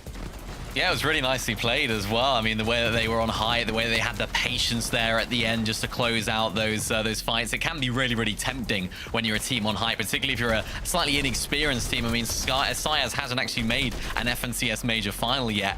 It can be really, really tempting just to drop on down, just to try and make those plays yourself. But the way that they went about this endgame here, Takata, look at this. Just, you know, they kept their composure, they kept their persistence, and they stayed up on high. Glub and Ghosty did a fantastic job as well. It must be said, just to hold on. But when you've got that higher angle, you can always easily close out the game. And that's exactly what they did this moment right here. Just staying patient, not jumping in. Really well played from them. Is it a bit tragic for those guys, though, the mini minor, that they ran out of builds? They just were not able to defend themselves as that zone pulled? Yeah, it was always difficult when you're on low and, you know, the zone pulls further away. You don't have the builds to do it. So unfortunate for them, but they'll be back, I'm sure. Yeah, I'm sure they will, because we've got 3 more games to go. So let's go to a break, and then hopefully we'll be back in the lobby before you know it.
you say congratulations in Spanish? Felicidades. Felicidades to Scary, Sean, and Sayas because they were our Game 2 winners. They've already made it to the Major 1 finals. Why are you giggling? It's not like I tried. Was it that bad? It's good. Vamos. Let's move swiftly on. Let's talk instead about Pixie because Swizzy went down in the mid-game, and for any other duo, you'd be worrying. But Pixie is so insanely OP at this game that he can get himself seemingly out of every situation, Mini Minor. I mean, I'm so excited to watch this, Pat, because you saw Clapsy and his teammate needing Surge. Pixie also need a little bit of Surge at this point. It's kind of the ideal situation, you'd think, for Clapsy. Another team that needs Surge, a solo. What are we going to do? We should easily eliminate Pixie 1v2, but no. Pixie hits the 1v2, and this was unbelievable. That shot with the Chaos Reloader, the first one, the body shot was unreal. And then Takasa finding the second in the end game then, absolutely popping off. We were in the back. We were sort of like going crazy because he just kept staying alive despite all the odds, and he was just so consistent here. Yeah, disgusting in the best way possible. I mean, I'm nothing against Swizzy, but he went down incredibly early, and Pixie just somehow, before that endgame even started, clutched all the way up to that top 8. It's what you love to see. And I think it's something that we were, sorry, I mean, we were speaking about it at the beginning of the day, and we were saying, you know, we have a few questions about these guys. How are they going to do whilst uncontested? And realistically, in this sort of lobby, just the quality of individual that both of those players have in this team, we should have expected them to be making those solo clutches breezing through, because that's what they're doing right now. And even in that last game, we saw them on low ground, a little bit messy. Even when the game's not perfect for them, they're still finding ways to make it work. I think we always focus, understandably, on the fact that Swizzy is a global champion, but Pixie literally came second and is so known for picking up victory royales on LAN. So offline, online, I should say, this should all be a cakewalk for him. So we'll see more from them, I'm sure. But looking at page 2 of the standings, remember, number 15, that is the cutoff. Shocking to see Wox and Vanya there at the moment. We still do have 3 games to go. And Ghosty and Glub in that last endgame to Carter, holding on, controlling that low ground, despite the fact that they knew that they were running out of builds. Yeah, this is an interesting one. We talked about the EU Legends. This is more newer duo, and they did get second place, but they're also contesting another 2 duos off spawn. One of them you might know, Mr. Savage and Velo. So it's a rough early game for this team. You can tell from the first match they had, they ended up going down in 39th place. But once they made it past that early game, they actually got the nice second place finish, 3 eliminations. So I'm curious to see how this is going to go moving forward. Are they going to maybe play a little less aggressive in that triple con early game, or are they just going to continue with it and hope they get another big game? Yeah, I was actually looking back, and it looks like they've actually switched up the drop spot, so they're sort of landing more towards the south side of the map now, so hopefully that's actually going to help them in their pursuit of actually qualifying here. Both of them haven't made a major final before either, so huge moments for them. We can't get too ahead of ourselves here. Of course, they would have liked to have won the game. Realistically, that's their best chance of getting through here because of their inexperience, but maybe they can prove us wrong here and keep performing well, because if they do end up going back to that triple con situation, probably not going to work out for them. A duo that we can probably safely say is underperforming to our expectations right now is Wox and Vanya. We just saw they're in 15th place on the leaderboard.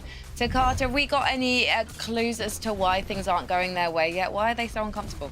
It's interesting because they're being very consistent at getting 15th, back-to-back 15th places, 2-3 eliminations. I mean, it's interesting. Week 1 of the Div Cups, they got 4th, but then it was kind of downhill after that.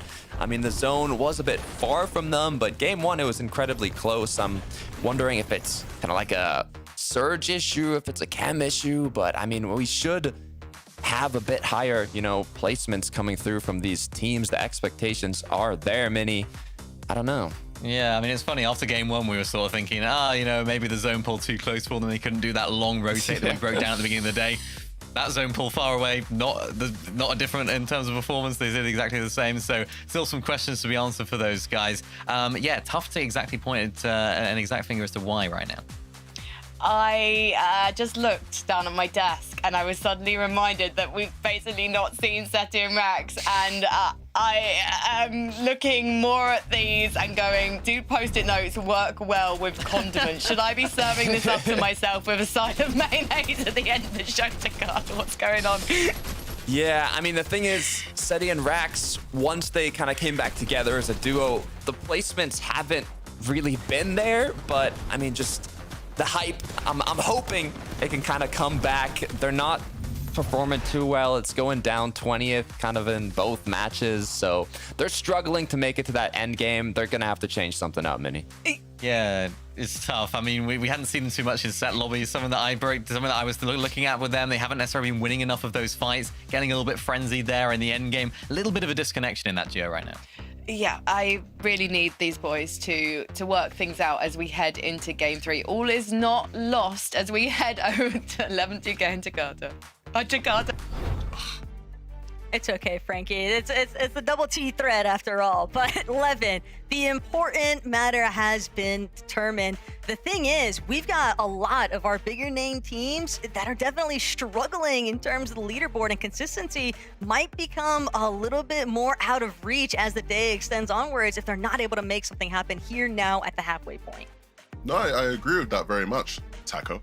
That makes sense. I think it's a great point. Look, I think ultimately the games, they come thick and fast and they start to run out. And so you're right.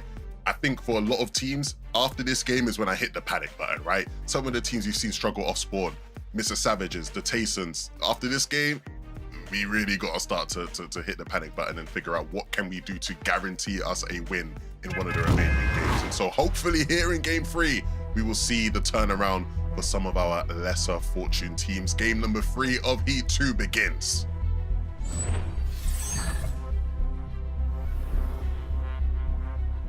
We can see we're right back towards Squibbly Shores because we want to see whether it's going to be a 3-0 sweep against Tayson and Ghost. All the hype we were given, Ghost, we've not got to see him really play. We don't get to watch and see whether Tayson is still at it. And this time around, are the drops any better, Taco? Oh, I don't know. Oh, I mean, Tayson's getting lit up from elsewhere. No. Oh, no. Tayson and Ghost definitely getting the worst end of that exchange, but at least they've managed to touch down. Medkit is huge here right now for Ghost and Tayson. They have the opportunity now to just kind of breathe and then wait. Yeah, and the silver lining there is regardless of them getting tagged up in the sky, they are alive. They get to survive. They get a moment to breathe in this lobby. Every single other fight we've seen between them has been a quick 50-50 where they got wiped in seconds. This time around, they get to try and get a loadout and try and fight their way back into this game and in this tournament. Fighting happening around the rest of the lobby as well. We've seen names falling, players dropping. And in the case of Zany over here at Boulevard, there's been a lot of action towards the Boulevard. A lot of the time we've been watching it take place in the Storm, a couple zones later. So we'll see what these guys cook up now.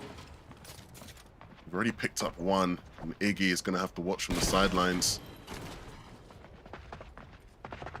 Not liking the current overview though for Ein, because you're relying pretty heavily on the twin hammer shotties of all things and a healthy duo surrounding the area of a Country Jew. They're looking to duke it out right now with Frenek and Jew looking for a separate angle here. Frenek no shield, so just a couple of shots or one good shotgun blow should be enough. But Frenek just overwhelmed by Jew and Country. Nice little pre-fire there. Bit too much firepower for them to deal with in that moment. Country and Jew, both incredibly talented players and finding a bit of rhythm, finding a bit of momentum today as well. Definitely been one of the better teams we've gotten to watch today. We'll see that form continue throughout. We are already, I was going to say some developments though of teams kind of shifting across the map. Just based off the duos that we've had, you know, getting their outright win and teams looking to take over where they were at, essentially. But for Velo and Mr. Savage, Levin, I mean, they've got to get the ball rolling here. Absolutely. Got to figure things out. Got to try and catch up. I mean, you mentioned at the start of the day, Taco. After Heat 1, the amount of names we saw miss out who are now going to have to play in Last Chance. There were already a bunch of really big name teams who had missed out completely on making the Heat stage as a whole. And so the Last Chance was already stacked. I would hate for this heat to contribute to that even more. Unfortunately, I do feel like there's always going to be at least 1 or 2 upsets when you're looking at EU as a whole and the level of competition that has only continued to trend upwards. As much as you love them, as much as you want to root for them, everybody has to essentially muster up their own strength and look to break past, you know, the strengths that they've had in the past and been able to rely on, and just see, can they kick it up another notch? For Mr. Savage and Bello, that does seem to be their only option currently, because 6 points heading into this third lobby. It's a little bit grim, but they're definitely not out of it just yet. I mean, one really strong placement finish, a couple of eliminations. We've seen how quickly that can catapult the team up the leaderboard too. Absolutely. And they're going to need that, right? Historically, Savage has always been a player who, you know, commentating him over the years, it's always come down to momentum, right? Once he gets into that good groove, a lot of the times the games keep rolling, but it can be hard to get that fire started. So they're going to need a spark, and that might just be Velo in this game. Nice little bit of movement there. Quicks. They are just absolutely running it down right now onto Masters. Crete and Quicks just doing what they can. See if they can get the cutoff, and even take the Ascender upwards, but Quicks on the lower round. Crete overhead. Now just looking, Frida not going to work there for Masters, and sure enough, that is going to be the closure towards this engagement that they needed. Kiro, Apple, they've got Extra Thito in their sights. Don't see Dora anywhere nearby.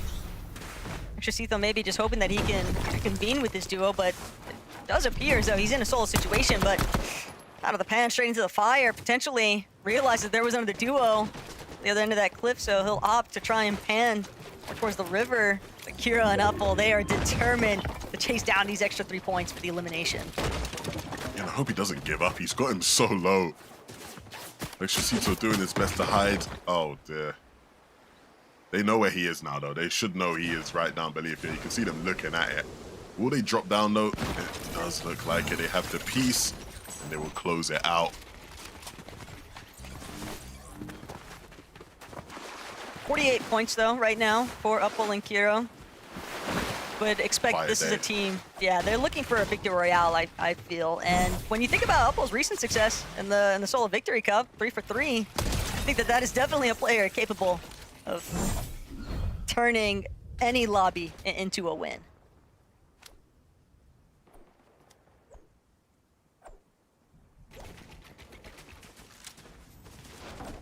Clement and Floki just continue to kind of find themselves in these positions of just looking to lurk around the vending machine, which makes sense. We know how ideal having heals, especially ones that you can depend on to play Storm, it makes a big difference for the later rotations. But 27 points, that is tough scenes. Again, once we get to this point in the competition, right? If you don't have a good game 3, we start looking at teams as like it's win or nothing, right? Either you win the game or you're in the LCQ. What's having to be rebooted isn't the best sign for this team's fortunes moving forward. Again, they are still within range of calling on consistency, but a bad game here could really hurt their chances.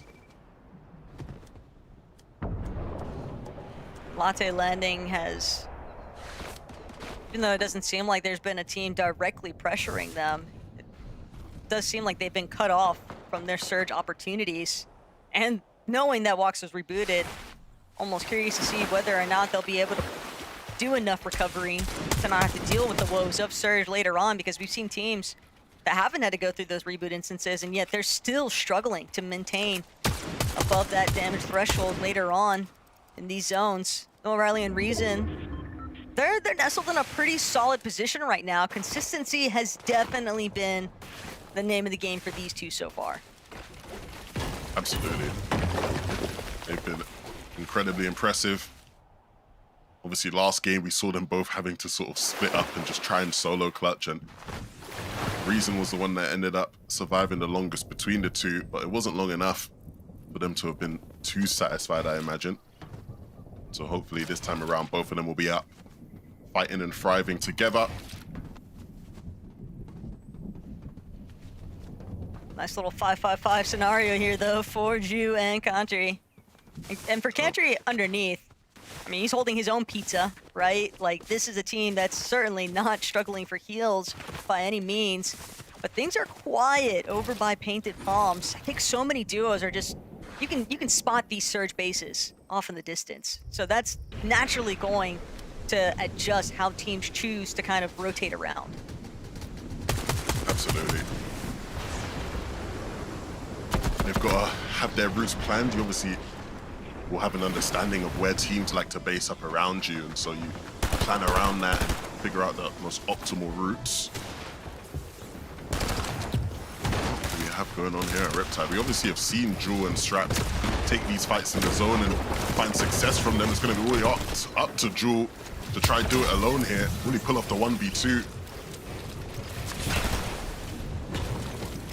Iggy and Iron, I mean, this has just been the full-on recovery tour for them. We saw Iron earlier on over by Battlewood as a solo, so the fact that he had to head all the way towards Riptides, play for the reboot, I think that drew the attention of Jewel and Strapped initially, but now they might have put off more than they could chew here. Jewel jumps immediately into the box, but Iron not going to be able to hold out. Iggy now looking to see if he can save his teammate from being fully eliminated here, but Jewel is just dancing around the box. There's no way for Iggy to close out these shots, and now third party overhead. Jewel will finally be eliminated here, but the damage has already been done. Iggy is so incredibly low, and with another team keeping tabs on the action over by Riptides, it's going to be difficult for them to actually press outwards. Plus, they took so much damage. The net surge cannot be all that beneficial.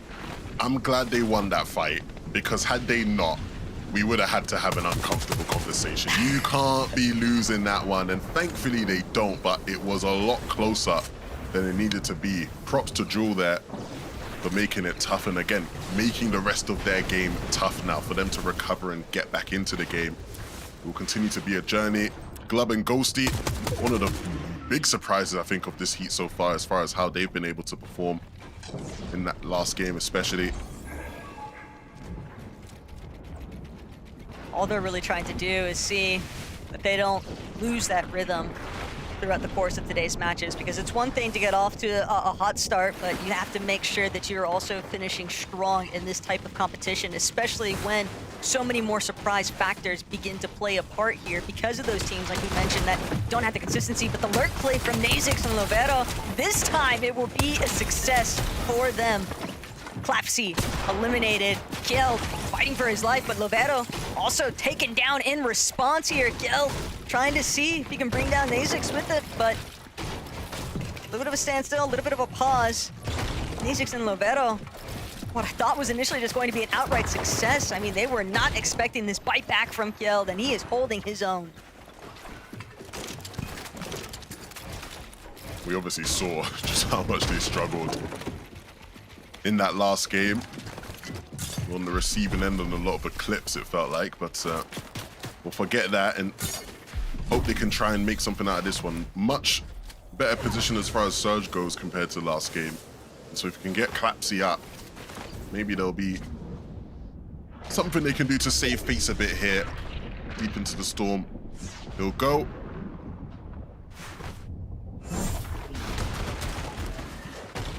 A little bit of a look back into where the success was. Lovero just full-on tunnel visioning there.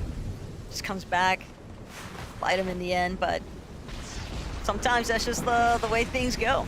Can't really fault them for wanting to just close things out very quickly. I mean, how often do we witness third party coming into effect whenever you're taking just slightly too long with some of these box fights? So makes sense. Yeah, we see that a lot. Ooh, okay. I was interested in where these two were at. For people who are just tuning in now, we're looking at Ghosty and Tayson, who has his name as Luka Doncic right now, paying homage to his Slovenian countrymen. And they have started the day poorly. Taken out off spawn in the first two games, not being able to rack up any points whatsoever. And here in game 3, finally getting an opportunity to put some points on the board. And so they're going to have to make it count. If they have any chance of pulling on consistency now, they're going to have to make sure this game and the next two after are filled with points.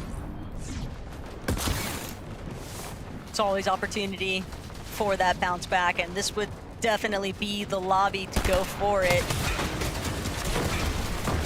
A lot of trouble right now, though, for mates. Acme, but only so many places left for them to run, especially when you find yourself underneath the damage threshold. I mean, they have to connect some shots for Surge.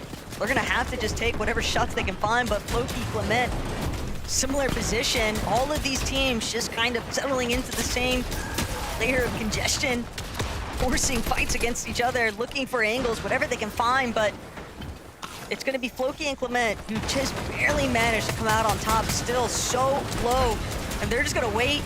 Mates is getting desperate now, just trying to break into their box, and that makes it all too easy for Floki to line up the finishing shots. But still, only 42 above, so a little bit of wiggle room, but a long ways to go. Yeah, Flokito doing his best there. These two, again, if you've been watching EU for a long time, you'll know just how proficient they can be in box fights, right? Always great when they have players running at them in those positions, the composure, the experience to know when to edit, when to interrupt people's momentum and their rhythm. And it was a great showcase of that there.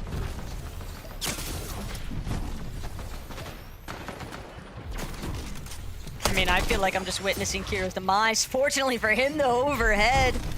Let's get a little bit of siphon now off of Nazix, but he's still below on the overall Surge threshold. Trying to see if he can get some additional tags from players looking to rotate in off those overdrive grenades.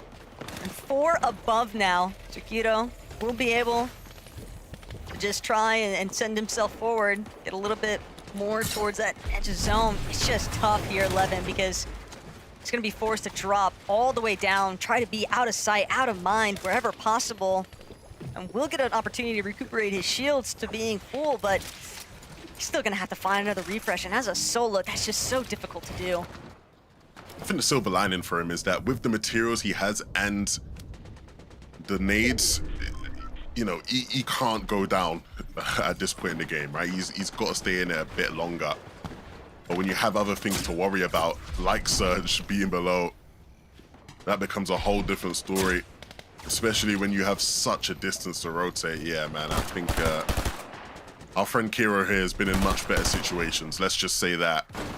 His best options for maybe getting some damage, both rotating away as well. And so it feels like everything is out of reach for him. He's going to look for a shot here, potentially. He sees players in wood, but the opportunity doesn't find itself. You can't wait this one out, Kiro. You got to hit some shots. He's got some of the best aim in the region, and he showcases it there. It ticks him just above. Right now, Taco. But even with being above, he's still going to be forced into yet another fight. And it's not one that he's healthy enough coming on top, unless he can get the opening shot here. Zyron just immediately sent scrambling, but Kiro, he needs to close it out. Perfect timing, and that right there could be the difference between a handful of placements. But Kiro instead gets cut short on the runaway. Unfortunate scenes, but he did try his best. At the end of the day, it just breaks down that way. Yeah, ultimately, it took him a bit too long to get there, right? There was already too many players positioned in zone. And that's just an easy shot to take at a player still fighting in the storm. Wox and Vanya, they've recovered their game and are looking in a much stronger position. Wox with all that gold loot in his inventory, you want to see him fragging out, doing what he does best. Tayson and Ghost, they're trying to force the issue because they're down on Surge, Taco. Down on Surge, down on leaderboard points, and now down a teammate. Ghost will be dropped, but a great response out of Tayson is going to mean that he might actually be able to go for the revive. He knows that the zone is closing in, but the damage, it's just not enough. He'll have to forfeit that opportunity for saving Ghost and instead just play this out as a solo. But how many points can you claim? Tayson, it's time to solo clutch. How many times have we seen him in positions like this, and how many times has he delivered the goods, Taco? Does he have one more in him? It's right now, and it is the time to do it. Tayson, you need to have a big game if you want to see yourself in the finals next weekend. Pixie and Swizzy, we've seen a big clutch from Pixie last game. Swizzy still in it, holding on as far as HP goes. So they'll need a bit of Siphon to get those whites up. And this is not looking good now for Tayson. 11 HP, no way to get himself up other than a Siphon. He has to connect with big damage and soon, especially with the materials dwindling. There are some injured players around him, though. He's going to keep taking looks at some of the healthier ones, just looking to try and claim front side of zone. Mr. Savage and Velo, meanwhile, they've also been clawing their way through this lobby from the low ground, backside of zone. They recognize there's a lot of teams rotating by them, but they don't want to take shots just yet. They're going to look to play their pizza play for a little bit of placement here. Tayson, overdrive effect just not going to be enough, and he will be shut down. Even for the best, that hamstring just continuing to haunt him and slow him down. But Swizzy, Pixie, up above. They've got a firm control of height for the time being, and it looks like Pixie is just trying to take full advantage. Some of these players overhead. Khan immediately punished. Just one overdrive too far up, faded as a solo now, left to contend, and it's just not going to be enough. Pixie has been on a rampage today. And this is why this duo is the best in the lobby right now. They have the understanding, they have the awareness of anybody trying to take height off of them, and they come prepared. Everybody else's belief now needs to hope these two slip up because they are looking primed to take one of those final spots. Velo, deep backside of zone though, and he is just waiting. A little bit more pizza, a little bit more time, whatever placements he can muster up. That's exactly what him and Savage need at this point. But he's gonna need to find some big shots, refresh, eliminations, and he delivers. Mythic Pump doing everything for Velo right now. And he's got to continue charging his way forward. Pull back though, gonna save him just a little bit. He's still controlling towards the front side. More materials just laying around. Perfect timing, but with so many other teams looking to clash inside these mid layers, Swizzy and Pixie are just smothering the lobby, forcing it to collapse on itself. So many players stuck in builds that are not theirs and struggling to find any real space in this moving zone. Velo, he's done a good job to stay alive, but with Swizzy eyeing him down, there's only so much time he has left in the game. When these guys start to drop down from height, it just gets that much scarier for everybody now believe.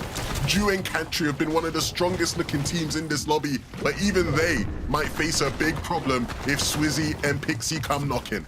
And all Zany and Burke are looking to do right now is play spoiler. They've got a frontside position, but who's going to be the first one to step up? Krahawa taken down by Frozy. Now Pixie, Swizzy, they just continue hammering away at the lobby. Everyone's stuck inside of these lower layers. It's all up to Swizzy and Pixie to just keep shutting them down. Burke now left as a solo. Frozy still running around with AZ at the backside, but Ju gonna send himself upwards. They've got to try and make their way over the hill, but Pixie will actually be taken out. Cantry with a little bit of life here, and he finds another onto Swizzy. The lobby has just turned itself upside down now. Cantry and Ju, they're looking to send themselves to the Major 1 finals here. All they've got to do is take out Ifrozy, but Ifrozy plays spoiler. Ju has fallen. It's all up to Cantry. Can he do it yet again for his teammate? A healthy duo underneath him for the most part. And Cantry, not enough HP, but he turns it around. Ju, one more time.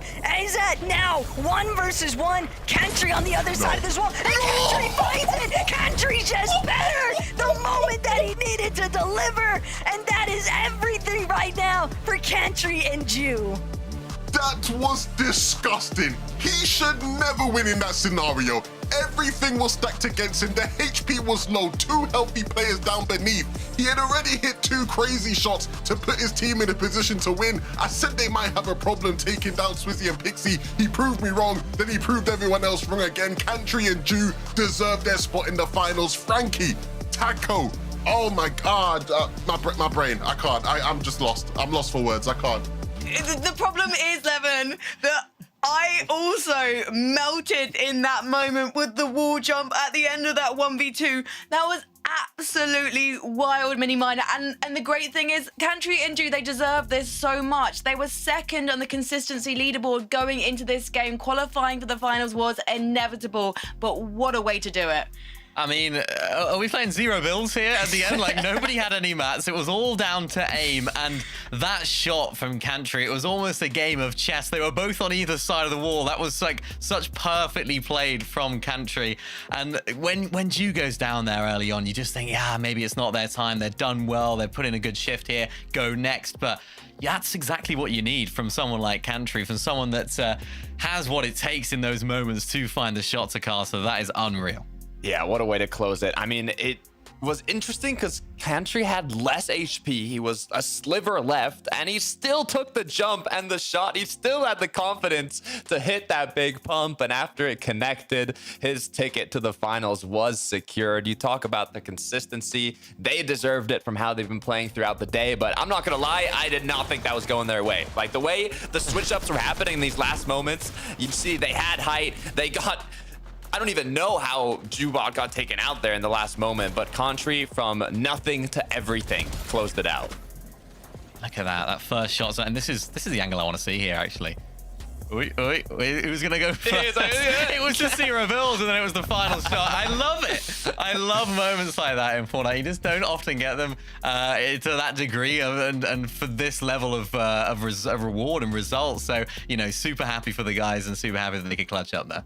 Guys, want to keep the games coming. What, 2 more for you today. So we're all going to learn how to speak again during the break, and then we come back and then we will deliver some more analysis.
absolute cinema. That is what Cantry gave to you before the break in a stunning 1v2 versus Azat and iFrozzy.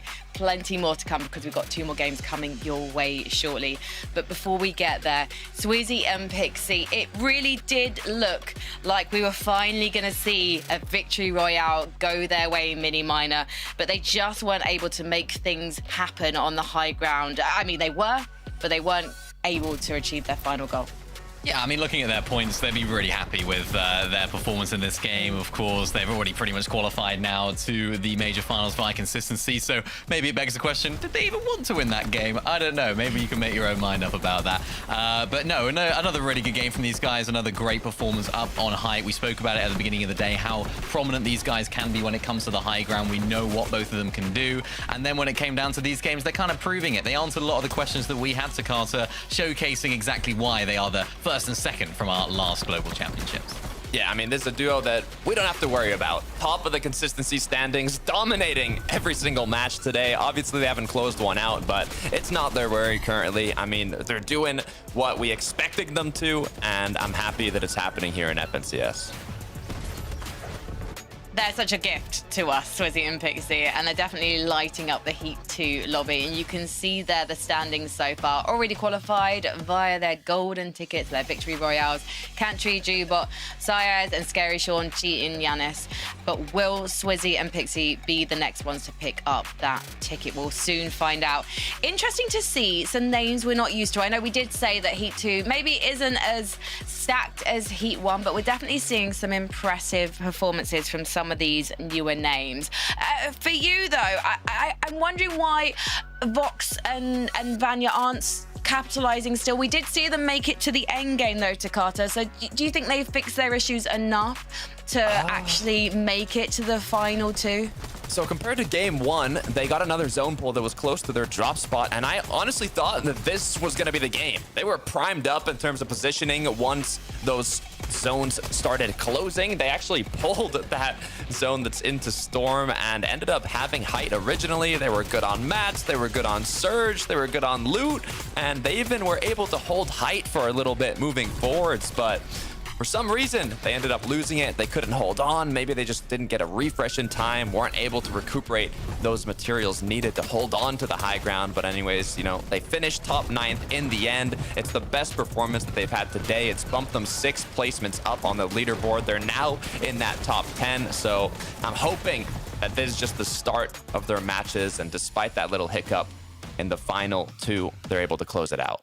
Yeah, remember Wox went down, didn't he, early on in that game? They had to then go get that reboot. Kind of sets your entire game back, kind of, you know, makes it so that you're late to a lot of those rotations, those materials you're having to invest a lot earlier. So it didn't seem like they could ever really recover from that, and you're always playing a bit of catch up, but they're still not doing too bad. So not bad from these guys.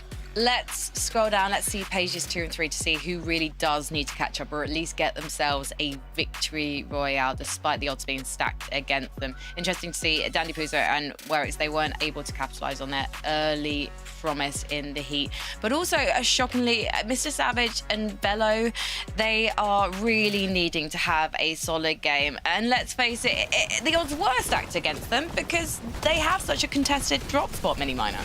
Yeah, they do, but this is nice to see them making this end game right here. It's actually boosted them in the standings quite a lot. They got an 8th place here in this last game, and from what they were trying to do, it seemed like they were actually trying to play the Storm in that sort of 9th zone. They chucked down a couple of pizzas. They were hoping for that pullback, but it actually, to me, it seemed like they did it too early. The zone pullback did come in the 10th zone, and that's why Velo was actually able to stay alive. Lots of weight on his shoulders, of course, as well, trying to make his first grand finals. Not easy to clutch up in those situations, so big ups to him, but just seemed like they played that heal off and that Storm a little bit too early before that pullback came through. It's really interesting to see new names, as I mentioned earlier. Burke and Zany, they're 2 guys I'm not really familiar with, but they've been so consistent across the 3 games we've had so far. Takata, are you familiar with these names?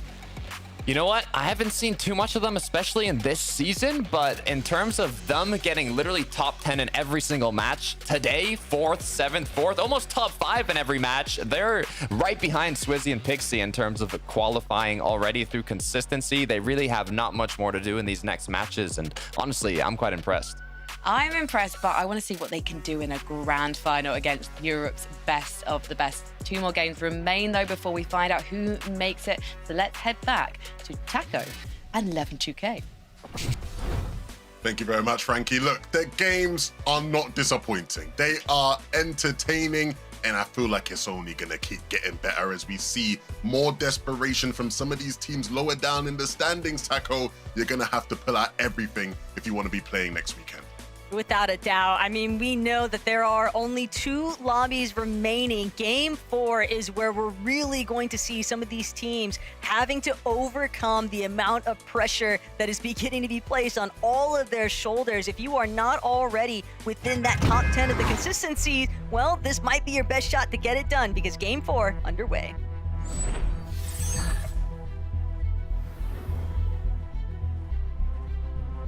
What I'm really waiting to see, though, Levin, is whether or not Tayson and Ghost are going to be able to go on the recovery tour of a lifetime. We saw them finally touch down on Squibbly in the last lobby, albeit it was with a little bit of woes behind it since there was a third-party intervention kind of tagging away, chipping away at their HP, but we did see them at least make it to the end game. It's just about pushing all the way through.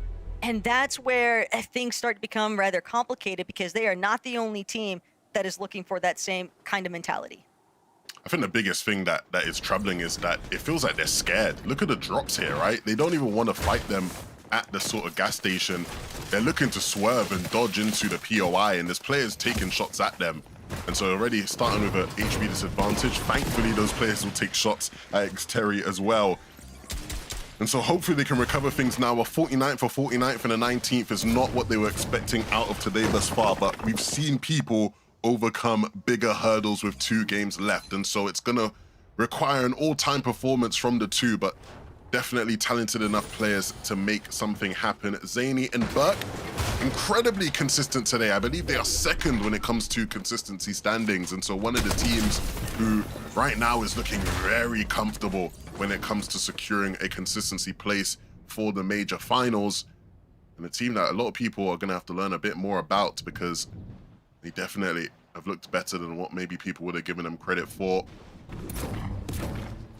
I think it's really just the momentum too. They've been consistently contested by Iggy and Ein, and yet have come out on top practically every single lobby so far, I want to say. And with that in mind, I mean, it's such a huge catalyst, I think, to a player's confidence. But now, Ghost, just at the perfect timing, managing to close out on a knock there against Adapted. But Tayson just dropped so incredibly low. Both him and Ghost are just not able to really duke it out with the HP, but Ghost does get the siphon, finds the body there, but he had to split away momentarily from Tayson. So now Xterry will also have the opportunity to kind of recuperate his shields too. This is a tough spot to be in. This is Major 1 Finals, avoiding last chance qualifier, potentially on the line here right now for Ghost and Tayson. You can see Ghost, he's looking to see if he can find an angle on this shot. Through some of his old builds, but Xterry is not going to make it easy for him. Ghost with the jump overhead and the crushing finish there now out of Xterry, but they've been collapsed on. Teams witnessing what was taking place elsewhere. Zoomer and Fury fully at the winning point. It didn't matter who came out on top of that. They were bound to fail with the third party coming through. A disastrous outcome for Tayson and Ghost in particular, who again will be on many people's prediction boards to qualify. They only have 2 games to muster up enough points to maybe squeeze their way into the top 10 most consistent teams. It is going to be a massive mountain to climb. Crete has his own mountain to climb now in a 2v1 here. That doesn't look too favorable. And the worst part as well for Crete is just knowing that they are so much closer in terms of consistency. 65 points, but V's gonna be taken out. Faded and Khan have rolled up to the vicinity now. They're a little bit local, but Faded will be sent the opposite direction off that overdrive. A little bit awkward here, but it's not gonna deter them too heavily. They are still looking to chase this one out. They know just how weak Masters actually is, but it's going to be intercepted right now from Clapsy and killed. Faded, Khan, now they're contending with an entirely new duo here, and one that is healthy enough to definitely push back, so that'll cause them to have a little bit of a second thought for continuing this engagement. Yeah, and he's flying towards these guys. Wanted to maybe close things out quickly. Specs and Mules, we've seen them fighting defensively to some success, and we might see it again here. Swizzy and Pixie, you don't ever want to bite off more than you can chew. Swizzy will do well to keep Pixie up and get him away. Can he create the space to get the revive off? Specs and Mules not getting too greedy and just backing off a bit, but that might be their demise. Pixie does get taken out, and so now Swizzy forced alone in between two teams. He is truly stuck in between a rock and a hard place. He has to hope that these guys forget about him and just allow the time to pass by. That did not go how I was expecting it to, Taco. If anything, it might have even indirectly helped Swizzy out a bit with that third-party presence, but Forge and Nagi, they're not going to stick around, and surely Muruz Specs are going to realize this. And they know what kind of contenders those two can be. Checking in though to see what actually happened. Faded and Con, they're punctual. They're willing to put an end to everything that they start. And the fact of the matter is, that's just another 3 elimination points that they can add to the count. Extracito though, alongside Dora, they're looking to go big or go home realistically. These lobby points. Every elimination, every single placement is going to be the difference maker. We saw how much of a nail biter it came down to in yesterday's heats. How so many teams were able to actually overlap and overcome in the final moments there to just squeeze themselves into that top 10 for the consistency side of things. But for Dora and Extracito, it's only Cora that remains. Misha having already been eliminated pretty early on, but Overdrive Grenades just sending them a little bit more scattered here. Or trying to buy some time, but that's going to be the last overdrive. Now it's all about, can you tuck yourself away in the build long enough? Just delay. A lot of pizza slices here, at least. But both sides being aggressive. Dora, though, not able to find the closing shots. Fortunately for Dora, Exorcito is right there. Back him up, but a little bit messier than what they would have hoped for. Yeah, almost gave the 2v1 away.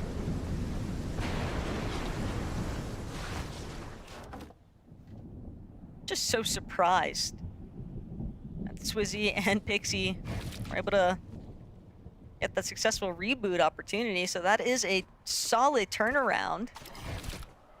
O'Reilly and Reason, though, they've done a great job. We touched on it a little bit in the last Lobby 11 in terms of Reason and O'Reilly just looking to play largely for the consistency metrics. And while they are still inside that placement area, it's a little bit too close for comfort.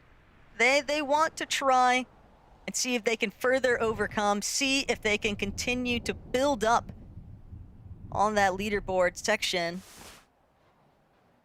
And I believe all they really need to do is stay true to their methods, because so far it has worked out relatively well for them.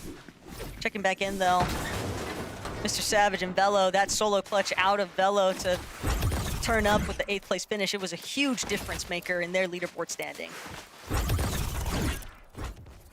Yeah, I mean, again, now if you're a Savage fan, you're gonna hope that they can really just squeeze as much out of the rest of these games as possible. Time is ticking away.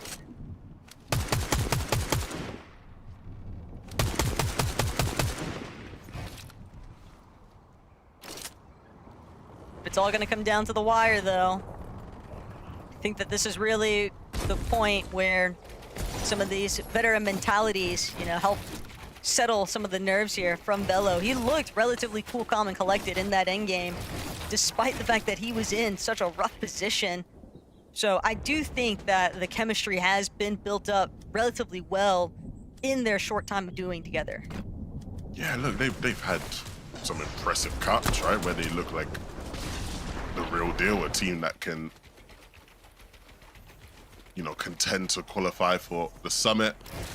But if you can't make it to the final through heats, LCQ is not going to be any easier.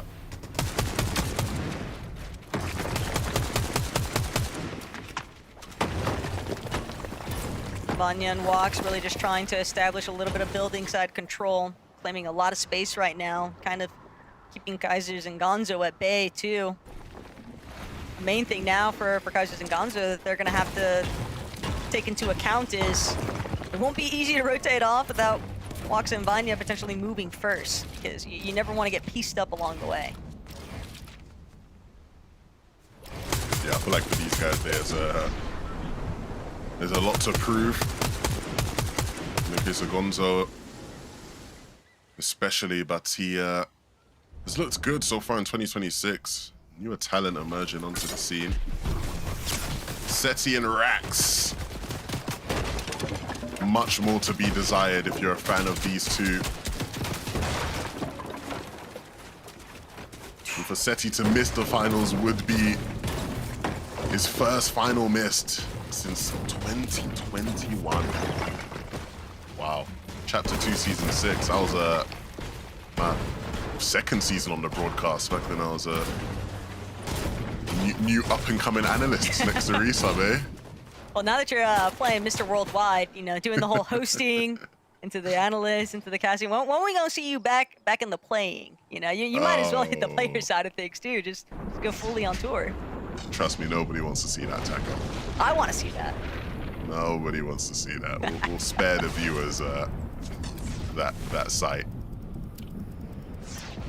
You never want to cut yourself short there, mate. But look, Polish Cat, Pepro, Kiruo, Trexer, just so many teams that have had issues. Hey man, I understand lurk plays are everywhere right now. Yeah, man. I mean, again, you're gonna go for it if the opportunity is there, and they'll be patient enough to wait. I don't know if this bait is gonna work out for them though. They're trying to bait the mist here, and I feel like it's just not. Like, I feel like Kido and Trexel, even if they came this way, it wouldn't be quite enough. Yeah, they pick it back up. I think they realize it's not happening. The footsteps disappeared. They realize they went in the other way, onto the other side of Painted Palms.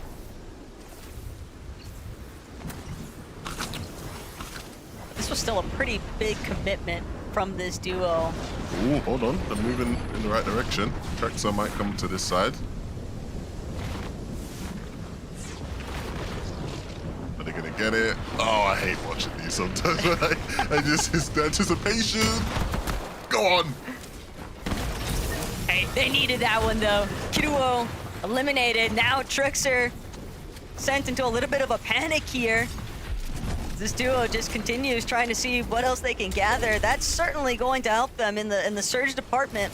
And the 3 med kits to boot, because with Trexer and Kiruo having stuck around for so long, surely they had to have some form of white heals to be playing Storm in the first place. It's good to see the patience paying off for them though.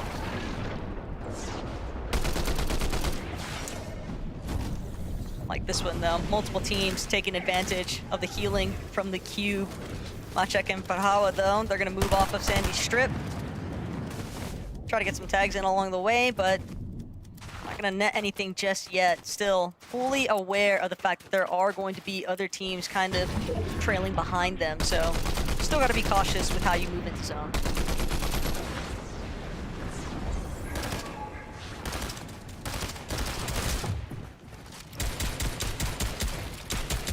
Pixie and Swizzy. They've been the most consistent team on the day that hasn't been able to pick up a win. And they looked in a good position to do it last game, but unfortunately, Cantry had something to say about that. But without him in the lobby, maybe, just maybe, this will be the game where they finally secure their position in the major finals. There's probably multiple teams, at least in this heat, hoping that they find a victory royale, because all that means is a trickle-down effect, right? You have another team that's potentially pushed into that consistency placement falls potential, and that could be a huge, huge difference maker here for that Major 1 Finals lobby. But the other benefit that Swizzy and Pixie had is just knowing that they've got enough points that even if they do get eliminated earlier than they would like to, I don't think that they're really at threat of losing their current position for quali. Yeah, no, these guys are safe. They're gonna qualify regardless of what happens, and so we'll see just how much of a spoiler they play to the rest of the lobby. We've seen some teams do that already, cough, cough, heat one. And so let's see how much drama these guys can cause with how they choose to play the rest of these games. Down below on Surge though, so we're bigging them up. But they do have to put in some effort into this game if they want to stay in it for much longer. Asking shall receive. Pixie, Swizzy, wasting no time. Getting some good tags in, but it's still, well, the Surge is definitely jumping for them as the rest of the lobby also continues to build on their net Surge, but Seti and Rax, they're starting to get a bit desperate here now. Shields fully down now for Seti. Rax is soon to follow.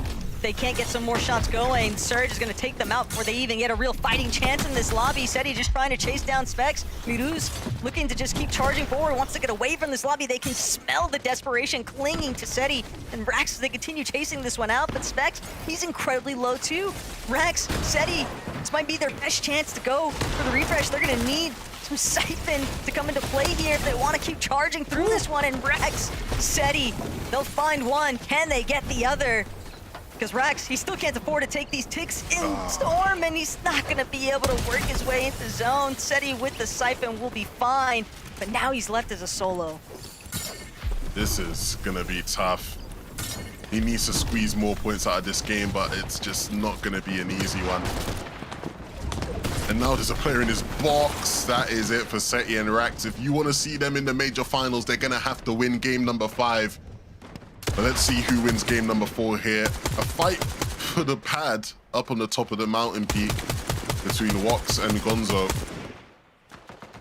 Pixie and Swizzy on the other side of the zone, planning their rotation. In a good spot to take it though as well. They have the elevation advantage. Wox loses Vanya in this exchange at the top of the mountain for the launch pad. So we've seen Vanya clutch to the attacker. We're going to have to see Wox do it now. Wox is certainly capable of doing just that, but first wants to see if he can try and pinpoint some damage to just be able to focus exclusively on where he wants to send himself with this overdrive grenade. So far, no one's really revealed enough of themselves to really provide Wox an ample opportunity, but now Jewel, shot's just not going to hit though, and one more time, the Surge threshold just continues to climb a little bit further out of reach here. Up and down, though. Some shots will connect there for Wox on these later rotating duos. Shumich not going to be able to survive, and that is a great time for the knock to come through here for Wox. But, of course, he can't afford to go for that body loot anytime soon. He's just going to choose to stay in this elevated position. As a solo, decent amount of material. Now, climbing his way through that Surge threshold, there is some serious opportunity here to clutch things out. It's not a bad spot to be in whatsoever. An update on Swizzy and Pixie. How are they playing in this lobby? Up against Dandapuzo, they take him down. And again, the aggression from these two is what we want to see. Maybe a peek into how they'll be playing in next weekend's final lobbies. Big game for Savage and Velo though, Taka. There's some teams that are very injured directly underneath them. Velo, Savage, they can smell it. They want to go entirely for those finishes, but they're not going to be able to claim them just yet. They'll have to pull back. They don't want to forfeit the secondary height position. Whether or not they know that it's Wox as a solo just above them, doesn't matter. They're looking to just try and stay moving with the zones. But Dora tried to go aggressive onto Savage there. Unfortunately, Savage and Velo are going to be able to turn that one around. That might also give them a further extension in this game. Now looking healthy on that Surge threshold, but the materials, they're going to need more. They've got some heals to work with, handful of splashes, but now stuck at the backside of zone, teams that have already made their way in. That slight hiccup dealing with Dora has caused them to just be a little bit behind the pack. They have to conceal themselves a little bit better and also be fully aware of so many teams ahead of them just lurking on these walls. See Fury and Zuma up top, looking comfy, but for how much longer? That will be the question. There will be teams in this lobby that look to take it from them. Swizzy and Pixie, their job is not finished. They will continue their ascension towards the top of the standings. Pixie gets caught in a box, and so that leaves Swizzy fighting alone. Solid scenes, though, for Reason and Noah Riley. They're going to head straight towards that low side, front side of the zone. Forja and Nagi A little bit caught up right now with Fury and Zoomer, but at the same time here, this might be exactly what Nagi and Florida were after because they've managed to overtake height. They don't have a whole lot of materials, but it might not matter with the way that the zone is pulling. They're just going to choose to continue ascending upwards. They've got the front side position, and they're looking to just try and suppress everyone else. Gonzo still sticking towards that low tier, but Noah, Riley, and Reason could really play a lot of the low ground here. They've got so much material. They're just going to keep claiming some space, but Reason, I think his intentions might be to go up. I don't blame him. You know, that's where he wants to be. It might be too high for him to keep climbing, though. Just enough to get up on some elevation. Forg, Nagi, oh, dearie me. Forg will take some fall damage. And they will look up now for height and see nobody there. Nagi in the storm. He can't get down. And maybe he might have the element of surprise here, Taco. Problem is, whoever he drops on is likely going to be able to scout him out. Fortunately, the materials are going to be enough, but it's Gonzo who gets ruined in the process. Nagi needed that shot. He needed the siphon, but he's still trying to play from inside the storm. He's got to play catch up, but Funshot got to be another one. Nagi is just fully locking in despite Forge's slip up. It doesn't matter. Nagi is not deterred. He knows just how much they need every single one of these placement points. Noah, Riley, Reason, they're not looking to meet the same fate, though. They've now comfortably taken over the high ground, and Nagi, his run might be cut short here. There are two players that the fans in Dusseldorf will want to see winning games, and that is Noah, Riley, and Reason, and this just might be their chance to secure a spot to do it. Noah and Reason up in the skies looking to shock their opponents into the storm. We've seen big clutches already in this tournament. But will this just be the classic height win from Reason and Noah? How many years of competitive Fortnite have we seen them do this? Too many. Noah and Reason will be playing in our major finals. That is what the fans wanted to see, Taco. And they were looking so solid throughout the course of the lobbies earlier here today, Levin. So to see them finally bring one home, that's got to be a huge celebration coming through for Reason and Noah, Riley. But Frankie, what do y'all have to say? That was as smooth peanut butter mini miner. I feel like we called that win probably in the 10th zone. Yeah, we did. It was just frenzy up on height. It just seemed like everyone was trying to go for it, chopping down, so many players trying to take it. And at that point in the competition, everyone's trying to go for it. Some of the teams that are further on down to Carter, they need a win, so they try and go up and just do anything that it takes to get there. But sometimes it just takes that experience. It takes that that level of patience, I suppose, from a team and two players that have played for such a long time at the top level, just to know it's all right. We'll play our maps. We'll try and find some refreshes on mid ground and then take the height later on down the line to win the game. Yeah, this does really put a smile on my face. We talked about it earlier, but I mean, back in 2024 duos when Reason was playing with Fadil, they were the best duo. They were getting top 5 in all the majors. They were looking incredibly strong. Trios just didn't quite go their way, and once the season started, Reason couldn't find that duo that he worked well with, even trying to play with Fadil. Now ended up with Noah after switching countless times, and we weren't really sure how it was gonna go. Both the players have the experience, but just in terms of season performance, it wasn't quite living up to our expectations, or more what we wanted to see from each of these players. And now they have done it. They have got themselves a slot in the major finals. This is what you love to see. There are 11 more spots in those finals up for grabs and one more game to go. So let's head to a break. And when we come back, we'll be getting things ready for game 5.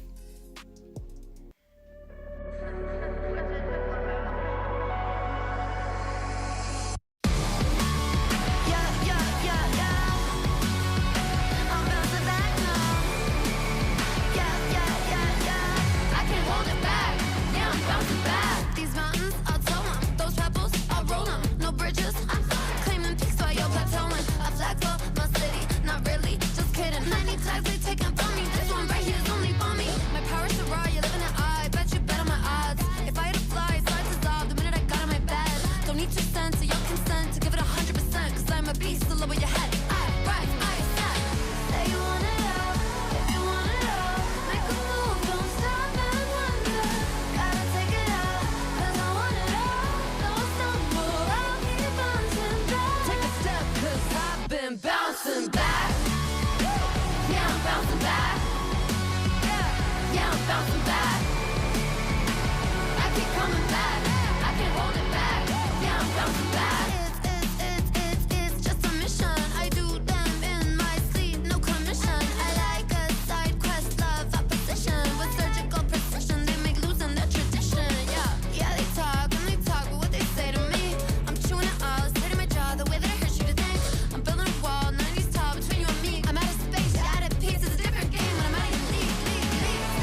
just like that.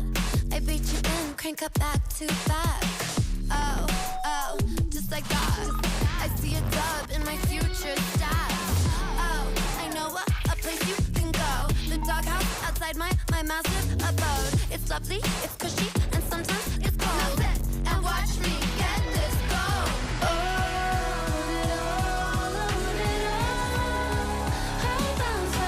I just want it all. I just want it all. I'm gon' bounce. I'm gon' bounce back. Said you want it all, but you want it all. Said you want it all. Bounce back. Said you want it all, but you want it all. I can have it all.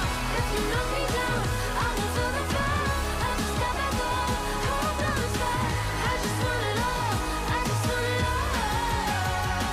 I'll keep it. I'll keep bouncing. Yeah, I'm bouncing back. Yeah, I'm bouncing back. I keep coming back. I can't hold it back. Yeah, I'm bouncing back. I keep coming back. Yeah, I'm bouncing back. I can't hold it back. Yeah, I'm bouncing back. I keep coming back. A flawless endgame for Noah Riley and Reason before the break saw them take the 4th victory royale of the day, and they've qualified for the Major 1 finals. There's one more victory royale up for grabs, and then 10 places based on consistency. So let's take a look at the standings and see who is still in contention and who really needs to up their game and potentially hit that number 1 spot in our final game of the day. Where would you like to start though, Takata? Because I know that everything can change here as we go into game 5, because it did yesterday. Yeah, I mean, the pressure is on. As a reminder, despite 10 duos qualifying through consistency, it doesn't mean it's top 10 on the leaderboard. It's actually top 15, including the duos that qualified through the VR. So if we look at that 15th place, the current cutoff is 101 points. Now, mind you, yesterday, the cutoff going into the last match was 96 points, and it ended at 143. It was consistently going up throughout the day, but for some reason, that last match had a big gap for that cutoff, a big range in terms of how many points changed. Now, I'm not saying it's going to happen again, but even the players in the top 10, especially the players down here in this section of the leaderboard, the pressure is definitely on. So what you're saying then, Takata, is Vanya and Wox, they might be within contention at the moment, but they're absolutely not safe, because Vico and Malabuka, we thought they were safe. We thought they were a sure thing for the Major 1 finals based on consistency, and it turned out after game 5 they were not. Yeah, it's going to be tough, and they've been getting some pretty good zones too, but there's always, I don't know if it's little mistakes or what's going on, but I've seen Wox play as solo, Vanya play as solo. They're getting to these end games, but there was only one match where I saw them fully kitted up to actually play it out. They're kind of doing pretty good performances, but we have yet to see that big match from them. Yeah, one of them just keeps going down, don't they? And it's just not what you need in these sort of lobbies. You'd expect both of them to have those individual firepower in order to get through those lobbies. But the game that you were talking about there, Takata, when they were up on height, they were set up for success. I think the zone pulled really far away, so they couldn't continue to play height. That was the game I thought they were going to win, but ended up being 9th. It's just not, they haven't quite been able to get the ball rolling today, and they need to do it right now in the last game. You know who else really needs to do it? It's actually Seti. And it's Rax. If you missed the start of the show, I did say there was a Frankie Ward guarantee, which is Seti and Rax would definitely qualify at some point today. So let's take a look at the leaderboard to see where they are, because I did say that I would eat the Post-it note with the guarantee on if they did not qualify, at least through consistency. They're not going to qualify through consistency because they're not even on the first 2 pages, boys. I need them to get a victory royale, but let's face it, it's not looking too great for them right now. And actually, you can see highlighted there, Mr. Savage and Velo. Things have been slightly looking up for them. They managed to get off spawn in later games, mini minor.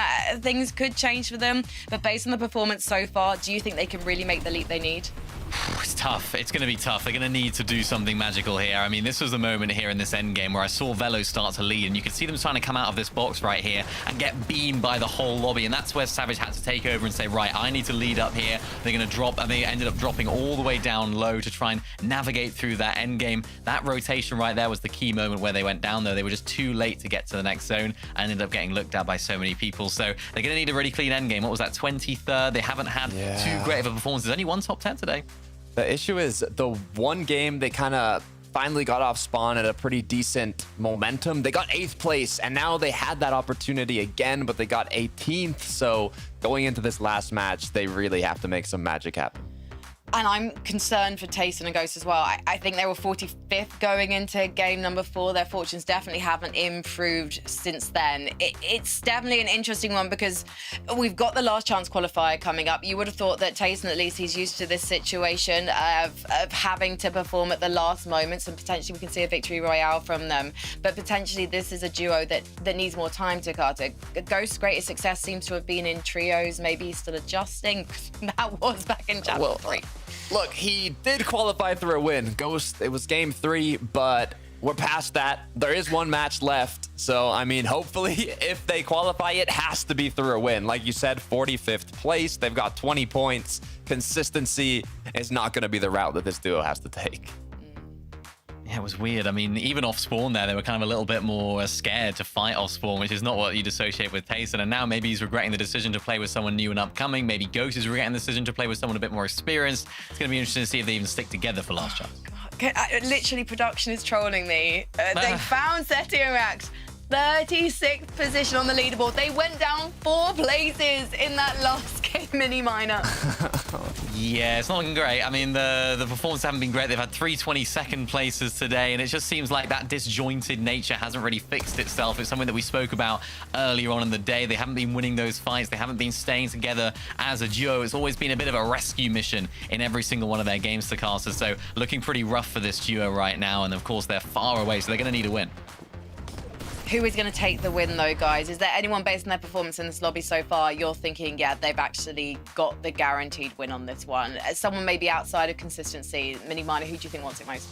I want to see Savage do it. I want to see Savage, you know, I think the fans want to see Savage do it. If it's going to be a Savage thing to do, it's the very last thing that he does, which is qualify through. And can I just say as well, of course, where Seti is right now, based on their components, standard Post-it notes likely taste like dry paper with a faint or slightly bitter synthetic taste from the adhesive. So we'll see if that's true. Oh, Jeez, do I have to eat the mini entire... minor. Do I have to eat the entire thing? That's the question. If they get onto page 2, maybe I only have to eat just a tiny corner. We'll let Levin and Taco call it. What do I have to do? Just be kind to me, boys and girls.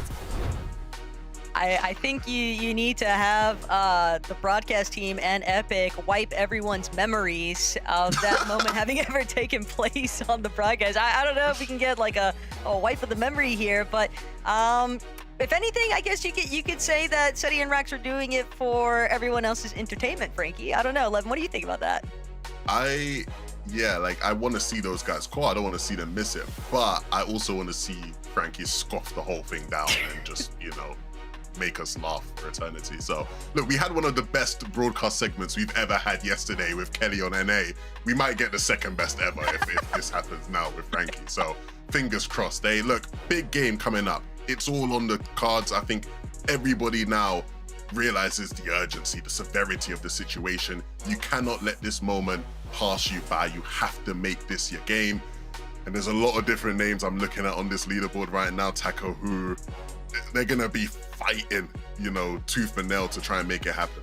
Yeah, I'm expecting things to get kind of ugly out there, Levin, because even when you factor in top 23, it's all way too close for comfort, but we don't have to wonder. We'll get to see exactly what happens. Game 5 underway.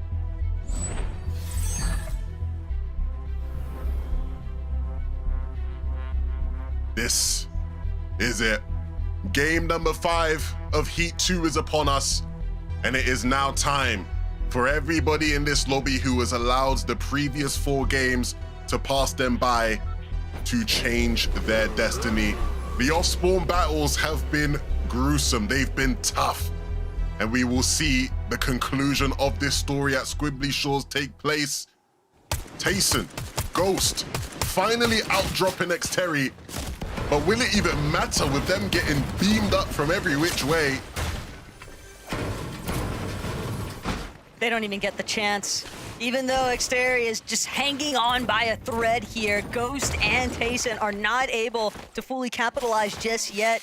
I think part of this, Levin, is just the repercussions of this off-spawn having gone so heavily against Tayson and Ghost's favor early on, that teams elsewhere have just been drawn to the fact, and now they want their own piece of the pie. We already saw the influence it had in the last lobby, and yet again, Tayson, Ghost have an incredibly difficult uphill battle. It is win or last chance qualifier that they're staring down the barrel of. Yeah, I mean, again, the reality is many people want to see it, right? You want to see it because we're big fans of these players and their history and all the amazing moments they've shown us. But the reality is, Taco, is they haven't showcased any ability today to be able to inspire that level of confidence. And so at the end of the day, it is a hope, a dream, a wish, a prayer, whatever you want to say it is, that is going to have to come through right now if we're to see some of our favorite names make it. Doesn't help either for a team like Frenex. When you're sitting at 68 points, sure, 100 might look out of reach, but realistically, one good lobby could be the difference. But Frenex brings Polish so incredibly low. Thankfully, his duo able to back him up, so they will keep the ball rolling here in this final match of the day at Painted Palms. Things just a little bit too dicey. You can definitely start to see some of the discomfort and just the overall nerves beginning to reapply themselves, because teams are recognizing the fact that this is their last opportunity to try and avoid the last chance qualifier. Ice in your veins. That's what you need here. You can't be nervous. The moment can't be too big for you to handle. We're going to see a Fizz shock play right happen. They will actually catch them out. Collapsy, that is beautiful. They needed that, that's for sure. Killed. Just trying to see if they can keep gathering that momentum. With Clapsy being so healthy, though, it'll be very easy for him to now take over the aggressive front. Jax, though, getting to benefit just a little bit off of that Flowberry grenade. Slightly unfortunate, but still not going to prevent Clapsy from finding yet another 50 chunk out of that shield. Killed. Now completely healthy, back to 200. Willing to just try and dive back in. His duo's already finished the sequence of events, though, and Clapsy with 2 solid eliminations here. Yeah, and the reality is that's 2 teams that are trying to fight their way in. A replay of this one here, look at that. Knew exactly which way he was going to exit the box and had the piece ready. Ghost and Tayson forcing the issue here a bit, getting a bit aggressive. I say that as they disengage, but they have one, which is inspiring. They're going to need many more though, Taco, if they don't get the win. And earlier today, you know, I'd asked you, hey, game 1 definitely didn't go in their favor.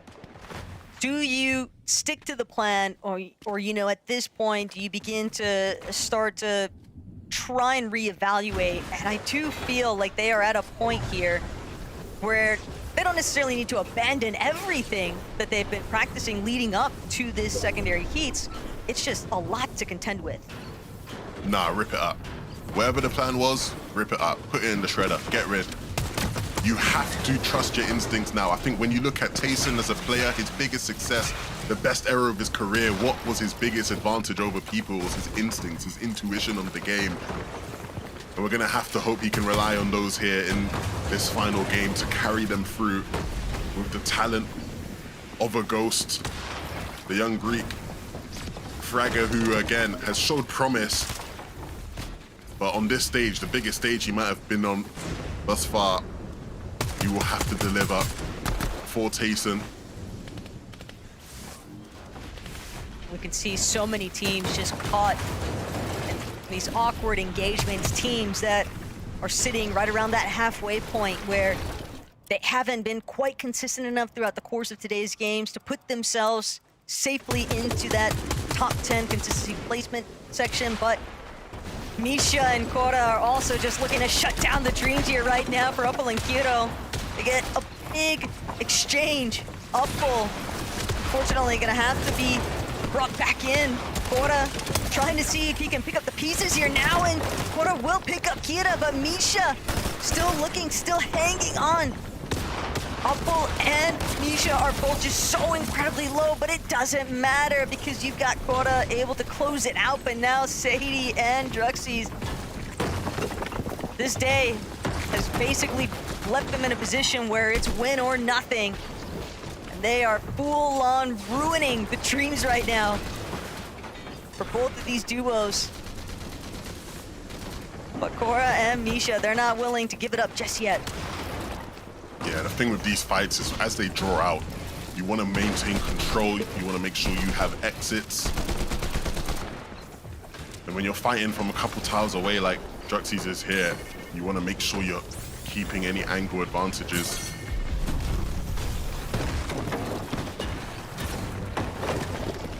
Still just haven't been able to really draw in fully onto where Misha and Cora are at, and I fear that this has kind of just fizzled out now for Sadie and Druxies, but they're still willing to give a little bit of chase. They know that they're going to need a big showing if they want this day to not result in just a last chance qualifier appearance. But for Misha and Cora, this could also be the moment that is able to essentially jumpstart their ability to make a really solid endgame finish. It's good placements, good eliminations, but that's not going to be the case here. Sadie will find Quota, and Druxies on the other side cuts off Misha. So that will be the conclusion to their Major 1 finals for the time being. It's all up to the last chance qualifier now in that duo. That's going to be something we say for a lot of the different teams as this game continues to tick on. Druxies and Sadie trying to make sure that we're not saying it about them.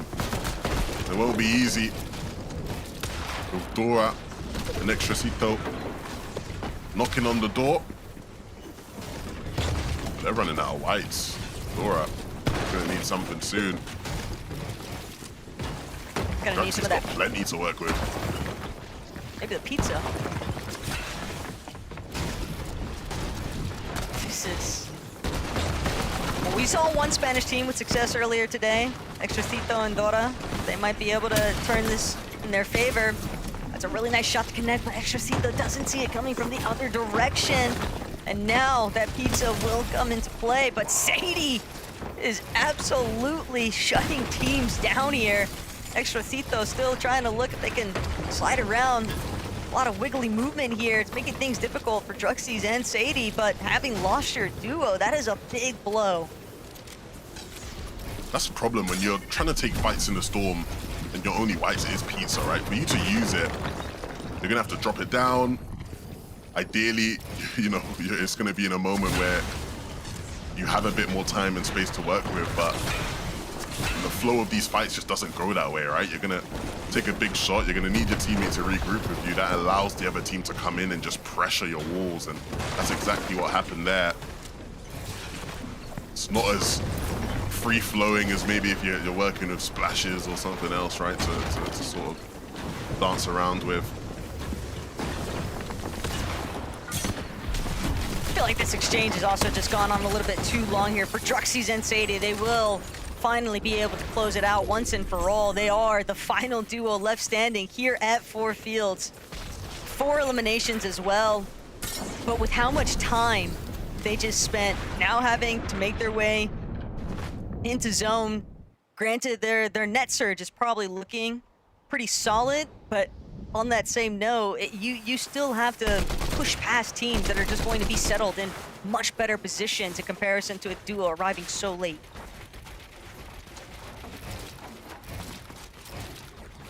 These guys are trying to set themselves up early. Set A-Racks, big game on the line here. Not just for them, but also for Frankie, watching in the back. This is why we just shouldn't let anyone give out their guarantees, Taco. You know, save that for the experts. You know, it's tough though, right? Right, Levin? They can't all be 2K guarantees, you know what I mean? They can't, clearly not. It's just... But look, one thing we can say for certain is that there will be a lot of people rooting for them, and rightfully so. So much talent, so much experience on those two teams, on those two players, sorry. And it would be a shame, but we mentioned it. Well, you specifically mentioned it, Taco, right? That list of teams that have to call through last chance is getting spooky. And if they were to be added to it, it would just make that last chance qualifier that much more entertaining. It's just the last place I'd want to be right now. Because it's not even about just making it to the last chance qualifier. You have to make it into the last chance qualifier finals too. And when there are so many strong contenders just already being factored into that from heats alone, on top of the ones that just weren't even in heats to begin with, again, it does become a little bit daunting. And I do feel for the players that have to kind of make their way forward through that option, but Mr. Savage and Velo, they're certainly a duo that is trying to avoid that at all costs, and they are within striking range. I mean, 73 points heading into this 5th lobby, 23rd position, but when you look at where 15th was at in the cutoff being 101 points, they are very realistically in the range to take over, but it is going to come down to these two needing to have a very strong performance. It can't just be an 8th place finish of 4 eliminations. They need more. Yeah, they're gonna have to really pull out one of their best performances individually. And really, we've been saying it, but we keep saying it because it is the reality. There's just a lot of teams who it's just got to be a win. And as the zones get closer and closer, smaller and smaller, the space for people to set up to do just that becomes so much more difficult. It's good to see the position Tayson and Ghost are in, right? This is the best position we've seen them in all day long. And so hopefully that can convert into something more significant than what we've seen them produce in previous rounds. Heshka and Cole, again, a team that early on in the day, you know, had some inspiring moments, but ultimately went quiet. If there was ever a time for them to start making some noise, it is now, because they are also another one of those teams just kind of being factored in to being able to leapfrog some of the other competition inside of that top 10 for the consistency placements. We also saw some sparks of life from the Mont Blancs. That one game they went for hype, but aside from that, it just looks like the day has really been rather solid. It's been decent, but they are very clearly still trying to see if they can captivate a little bit more. Absolutely. Louis and Rigby, two players who, again, don't necessarily have a wealth of experience by any means, but have definitely showcased some promise. Like you said, game 2 when they were up there on height, it definitely felt like they were a team that maybe would make waves today. And while they hold on to a qualification spot at the moment, they will need to make sure this game continues to add to their tally. I think the main thing too is that so many teams, I mean, everybody noticed what happened with Vico and Malabuka, that early departure just being the separating factor. It's all about just making it into the placements. That's truly where things can begin to kind of shift, because so long as you get some points from where they are at, that could be all the difference. Swizzy, yeah, with that knock onto Vanya, it's pretty tough here, but Louis, Rigby, very difficult when you're looking at two teams that are just so close together and so in need of a solid final finish. Yeah, I mean, that's going to be very tough. Very, very tough. We obviously saw yesterday Vico and Malabuka in a spot that looked maybe safe to qualify, and then they go down in the final game and they miss out by just one position. You'd hate to see that happen again for Vanya and Woxt in a similar spot. So we'll see if they can cling on to their position right now. Always a little bit of a nail biter involved with these types of tournament formats. That's just the nature of the game. Strapped in, Jewel, 24 below, currently on the damage threshold. Lurking, crouching, waiting to see. But they might not have time on their side. They need to start getting active. Fortunately, they don't have to go full-on desperation measures jumping into somebody's box just yet, but getting these tags and seeing that it's SETI on the receiving end. But that's exactly what Strapped and Jewel needed. SETI and Rax, though, they're gonna have to try and play for the recovery here. They're losing so much HP on that rotate. Oh no.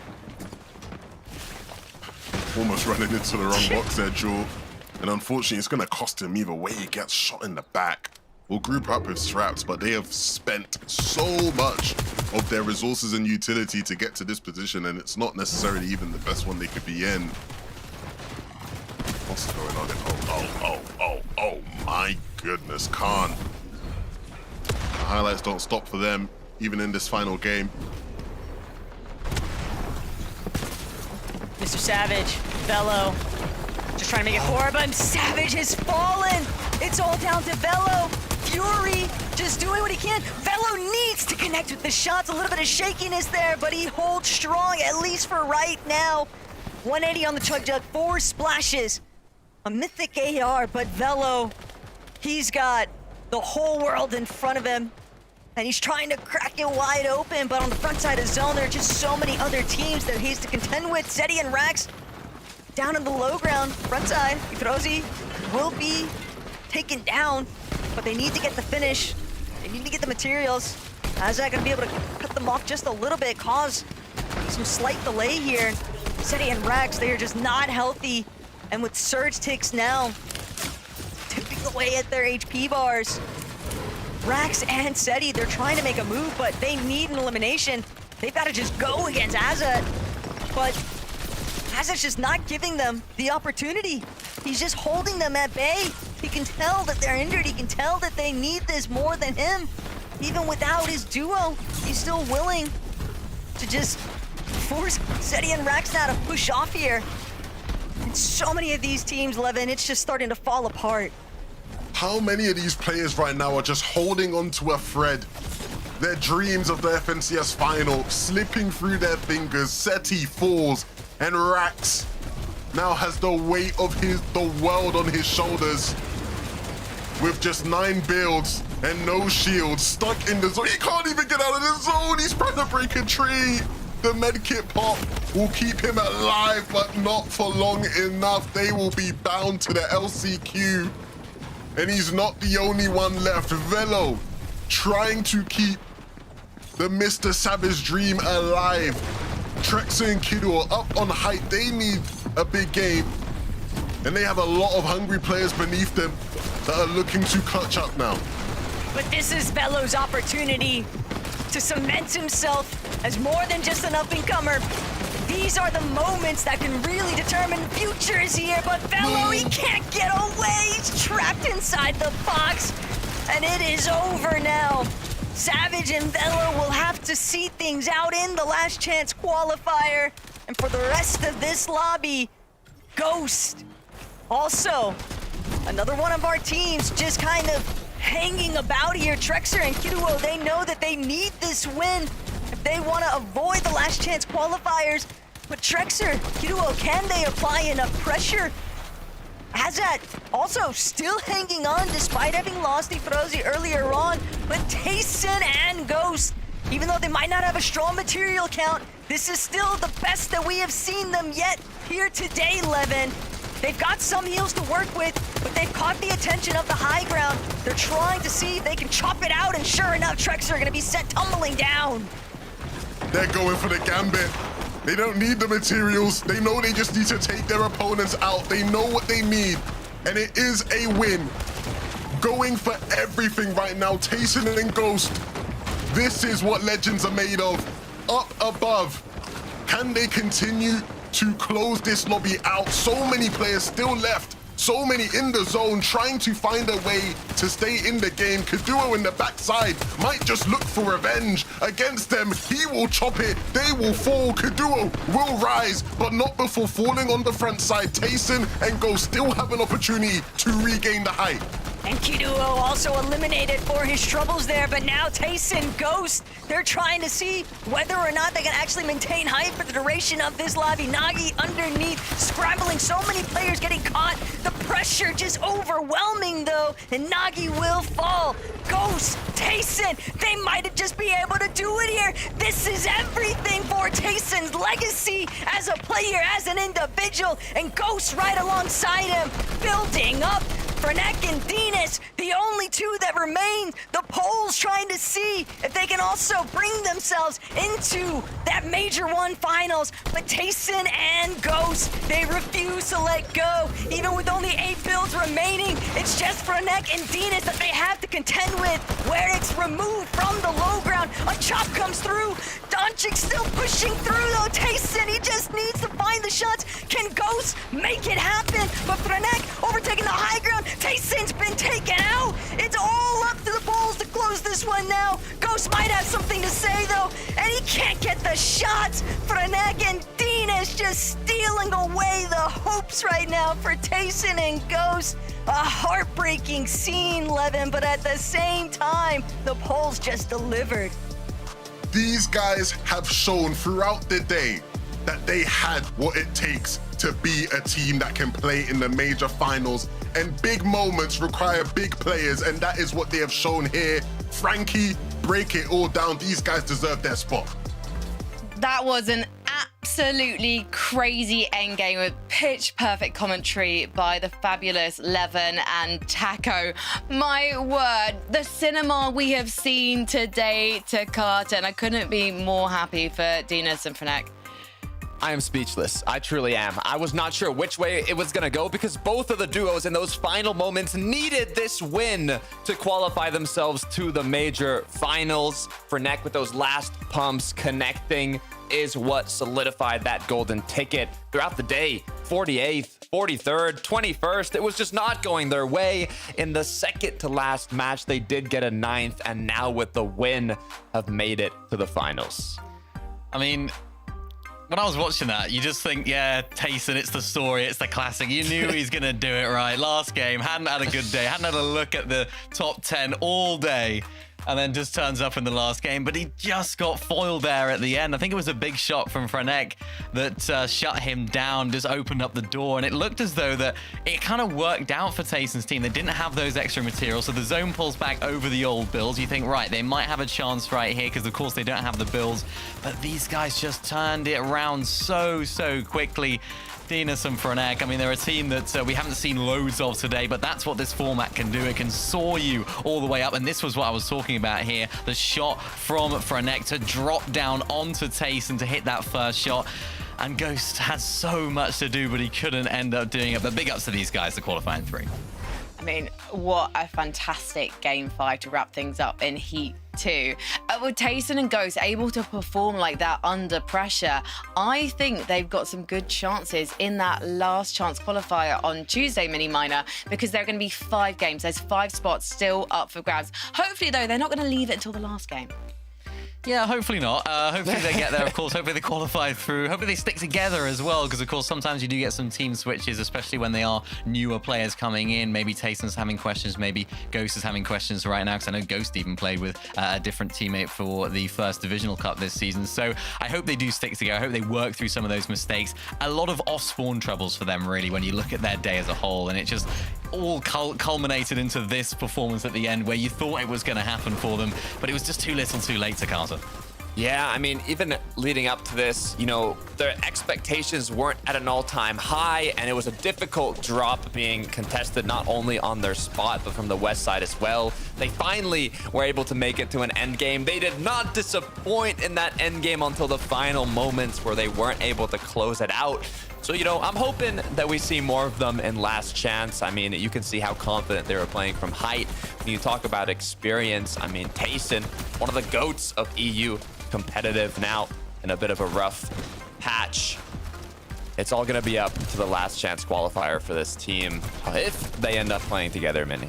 He'll be back. Tayson will be back. I talked about it at the beginning of the day. Had a bit of a rough patch in duos. Had those random run of 15th places that, you know, 3 or 4 or something in a row, and bounced back from it in trios. So hopefully he can do that on a more smaller scale now and bounce back in the next few days, because that's when they're going to be playing next. So a quick turnaround for them, but I'm sure they'll do it.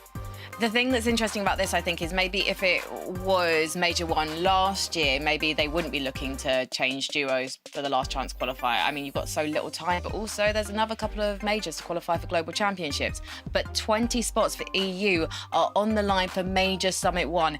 Everyone wants to go to Dusseldorf on the 30th and 31st of May. You can't get there if you don't qualify for the grand finals next weekend.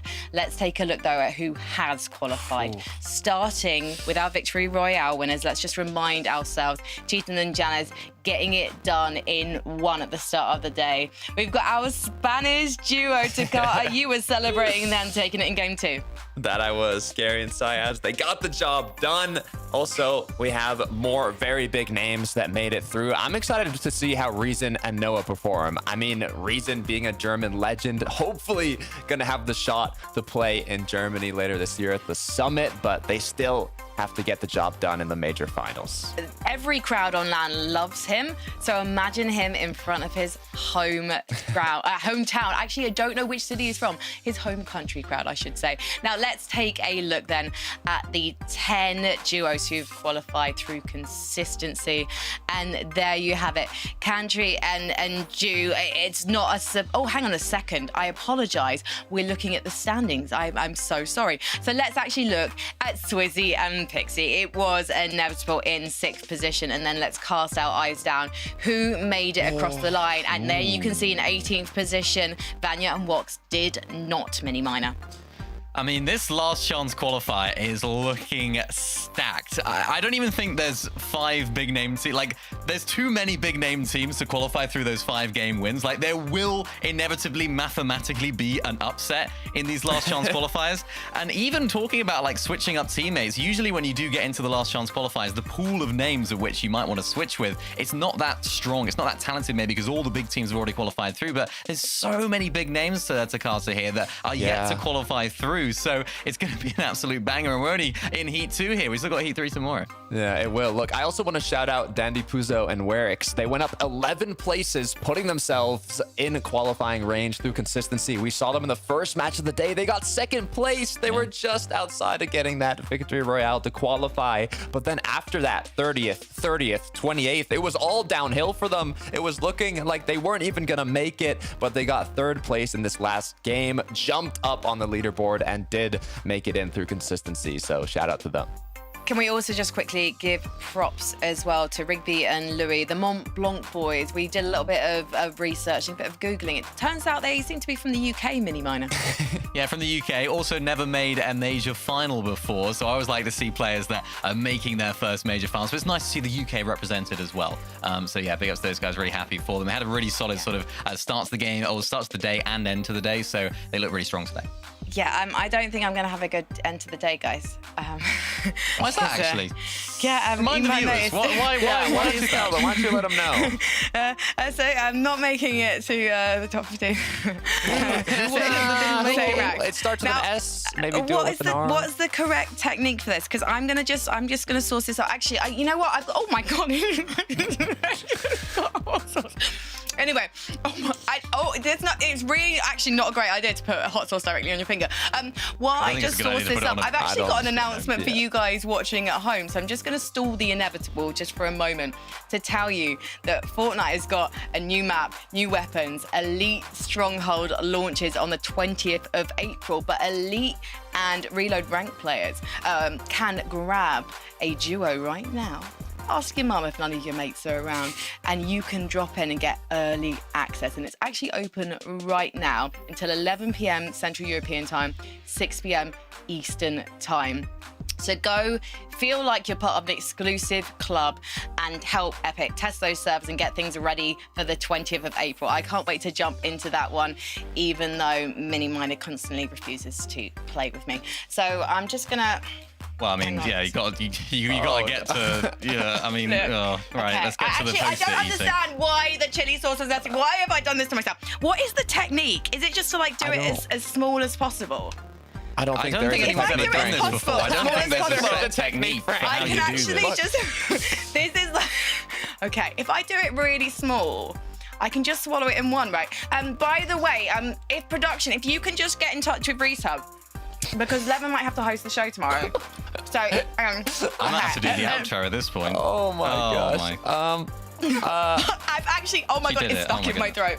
I have done it though. Oh my god, yeah. So yeah, Reese Hub, if you're watching this, mate. We might need a new See you host. on the broadcast tomorrow. Oh my god, it's actually stuck in How my did throat. it taste, actually? Was it Yeah. good? Dry Correct paper, with this. faint, slightly Yeah. bitter, synthetic taste from the adhesive? What was the verdict? Oh no, there's the Well, this horn sound.